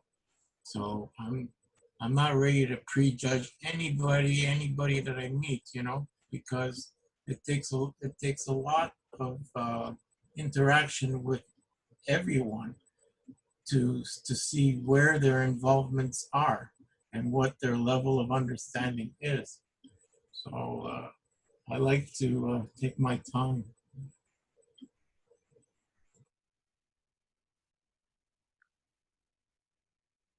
Yeah, beautiful, Emery. The thought occurred to me that we could, you know, rather than try to have like subject matter experts, imagine that we simply had a Guy McPherson docent, you know, just like, you know, my auntie volunteered as a docent at the local zoo, right? So, you know, she's a volunteer, not paid, you know, and isn't necessarily an expert at anything in particular, but, you know, helps guide people around, or I don't know what, I forget what all volunteer activities. But you know, she's a biologist, right? So she definitely brings some expertise to the table. And listen to this. She's the one who came up with the population counter, like the first population counter, to my knowledge. That's probably one of those things that different people came up with simultaneously, but she's the one who introduced it to Bill Nye, right? And then he got interested in it and got involved, and it's like a thing at the, you know, Woodland Park Zoo in Seattle, North Seattle, right? The population counter. So it's a case of someone working as a docent and observing what's going on and seeing the growing population and everyone having more and more babies and more and more babies and more and more babies, and saying, wait a second here, these people don't actually know what's going on. Let me put up it. And so they created this big counter, and which is now a common thing, right? And that probably inspired even other counters like US national debt and stupid stuff like that, military spending, you know, whatever. But it's an example of a docent coming up with an idea for how to crystallize certain information for certain audiences that they see walking by every day. So a docent sort of becomes a specialist at mediating and moderating a relationship between, you know, in this case, Guy McPherson, and in this case, a bunch of human beings who don't want to die, who hear that things are getting kind of dire and they want to know the facts, right? So they show up at the lounge, and we, you know, suggest the Guy McPherson series, but we by no means make it like obligatory or anything like that. Now, we don't make it obligatory, but check this out. There may be a PhD level conversation about the Guy McPherson hypotheses, because there are several of them: the Guy McPherson paradox, the Guy McPherson this, the Guy McPherson that, Marsha. And it's a PhD level class or group or research group or whatever. Let me just read something really quick here. Okay, perfect. Thanks, Peter. And in fact, we've been recording for almost 4 hours. Let me stop and do a new recording, if you don't mind. Or actually, we'll just be mindful of it, so that we don't go over 4 hours, because if you go over 4 hours, then you have to start chopping the video up. Not necessarily, but anyway, it's a okay. Bottom line, we'll find a good inflection point. But yeah, these docents that mediate a relationship in terms of information flow, including Q&A, which includes access to, you know, the guy in this case. And I'm glad his first name is Guy in this case.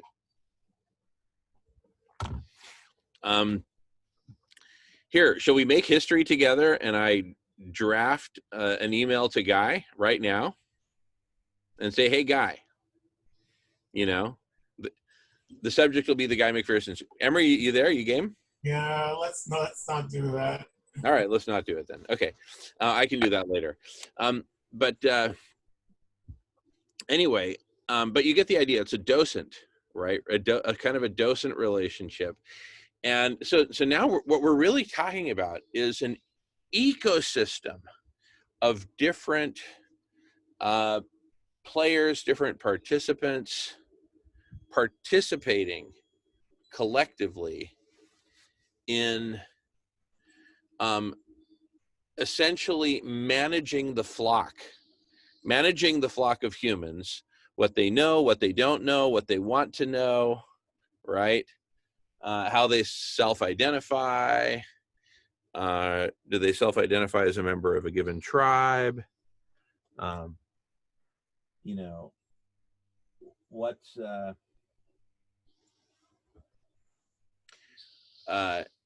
you know, taking members of this flock and sort of not custom creating. Here, I'm about to say a mouthful in a second. Custom creating a complete curriculum for that person to basically get up to speed on whatever they need to get up to speed on, right? And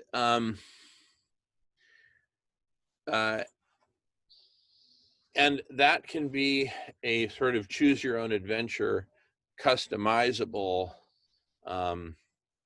you know, adaptive curriculum, for lack of better words, right? But the network of conversations, which includes this entire ecosystem of docents, right? Of lounge leaders, of conversation leaders, right? Of fake news experts, right?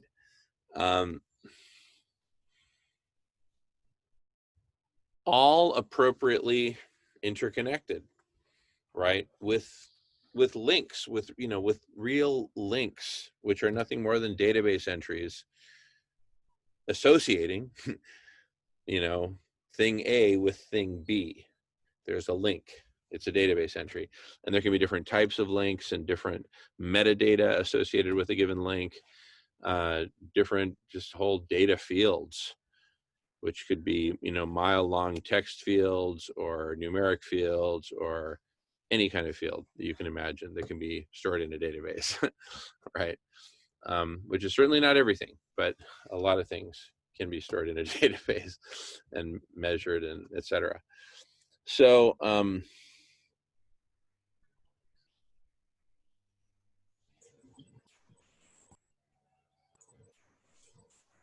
well, I find that as far as being user friendly, you know what I mean by user friendly?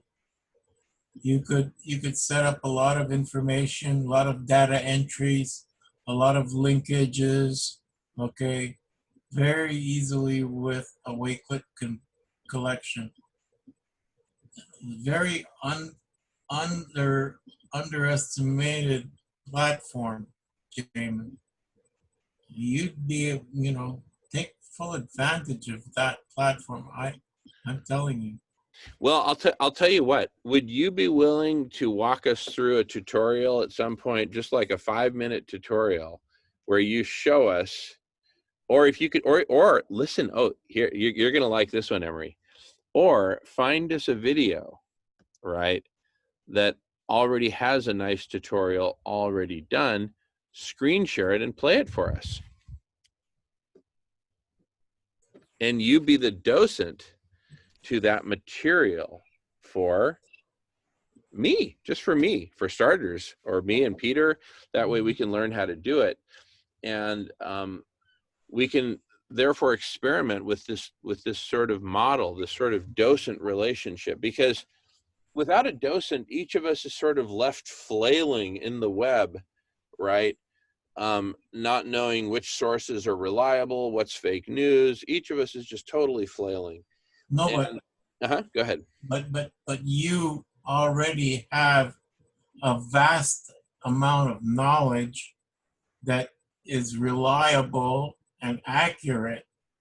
Okay, you have already exposed yourself and established yourself in the knowledge of many things that are very critical, and there's a need to understand, right?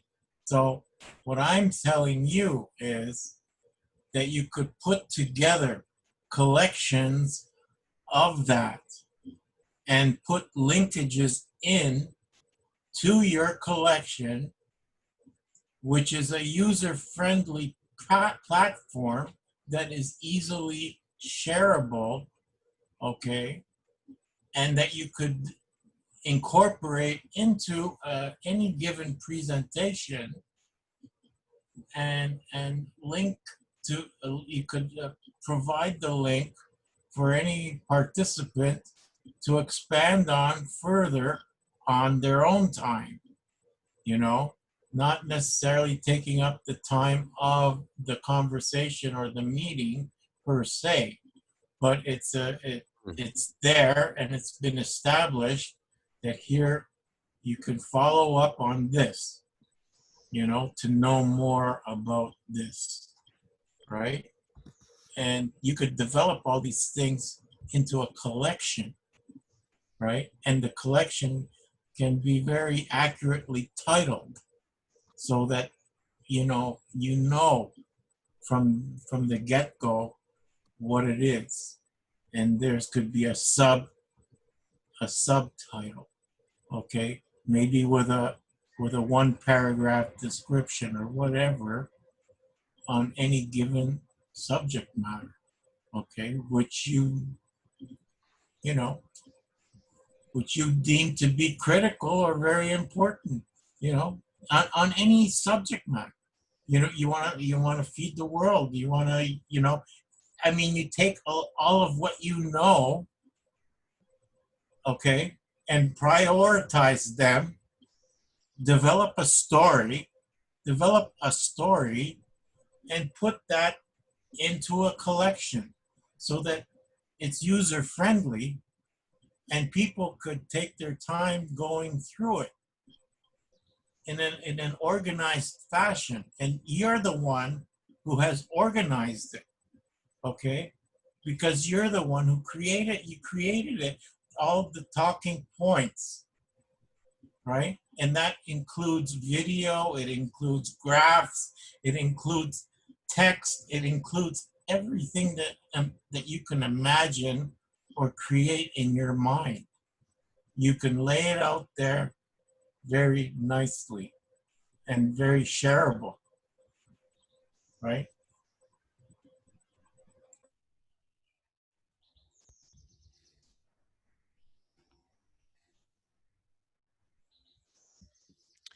Yeah, good stuff, Emery. Let me screen share real quick just to get a little bit better idea what you're talking about.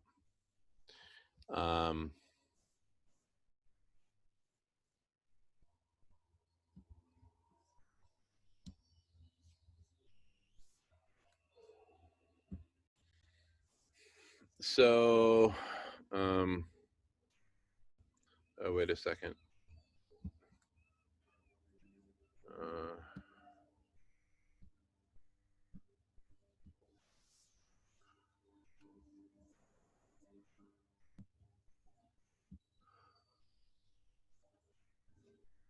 Okay, sorry. Okay, so here's your wakelet on the whole, like, dancing at the edge of extinction or whatever. Okay, you sing and dance with Guy McPherson. So these are videos. I get that. That's super cool. Is this like a web page? This one right here? Do you see what I'm sharing? Emery?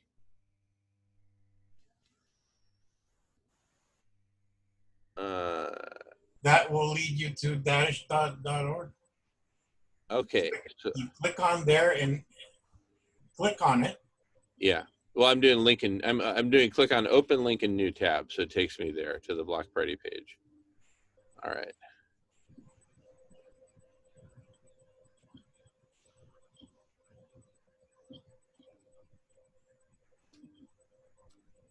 Okay. And then back here. Block Party. Okay, so if it's a YouTube video,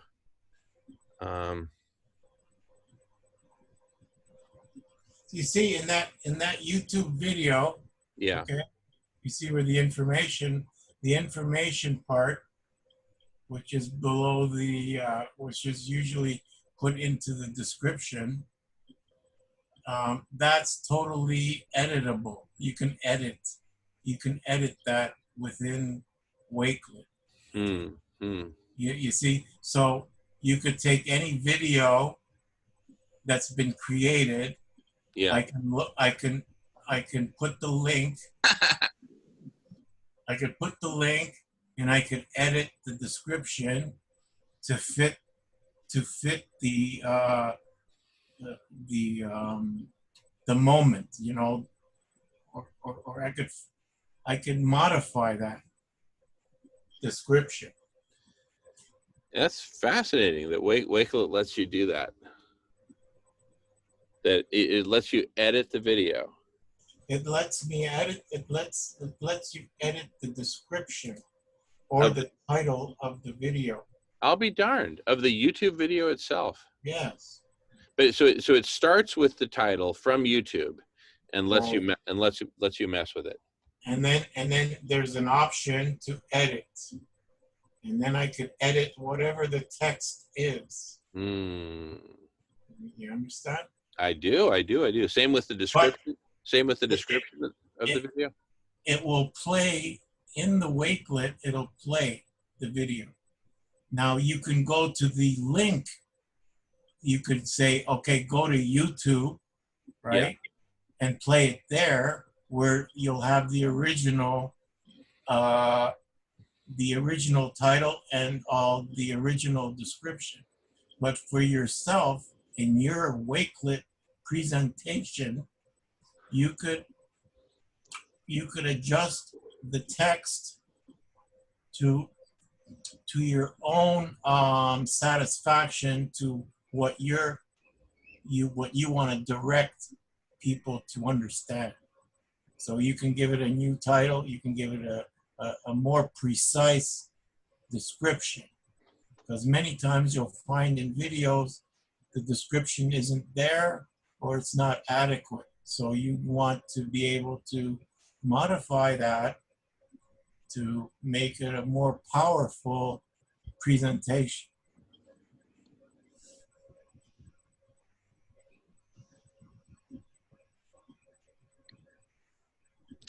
Yeah, really cool, Emery. Really cool. Wow. And then, what's so exciting is, of course, anyone will be able to create their own Wakelet collections and become basically volunteer docents. Now, to be certified compassionate, you have to clear a certain bar in terms of training and testing and whatever. You're already there, Emery. So you're grandfathered in. But I'm just saying a general person, right, would need to probably go through some training and or testing, right? You could develop, you can co-create a Wakelet collection based on any given conversation, you see, because what Wakelet allows you to do is to share authorship. I'll give you the link, to go into that particular collection, and you as a participant can make additions to that collection based on your knowledge about that particular conversation or subject matter, So, and only you can make changes to that specific thing. I mean, people can't just come around and mess with what you've added. So I could make changes, of course, but I could also authorize you or Peter to make changes. That's a possibility, yeah. Okay. you know, so that we could collaborate. Danny, welcome back. How's it going? Oh, good, man. Thank you. That was really something. Awesome. It's working. The collectives. See, would you have known about that if I hadn't told you? No, dude, but you're going to have to be on this thing like 24/7, surviving on air and no sleep. I mean, No. Look, it's not. Listen, it's not just falling on one person. It's all of us as a community. And in fact, what we've been talking about here has been. In fact, I need to stop recording so this one doesn't go over 4 hours. Well, I'll stop in a minute. But what we've been talking about is precisely how do we you know, how do we do this? How do we scale it up? And how do we and we've been coming up with some super cool ideas, which I'll recap in the next video. So let me stop recording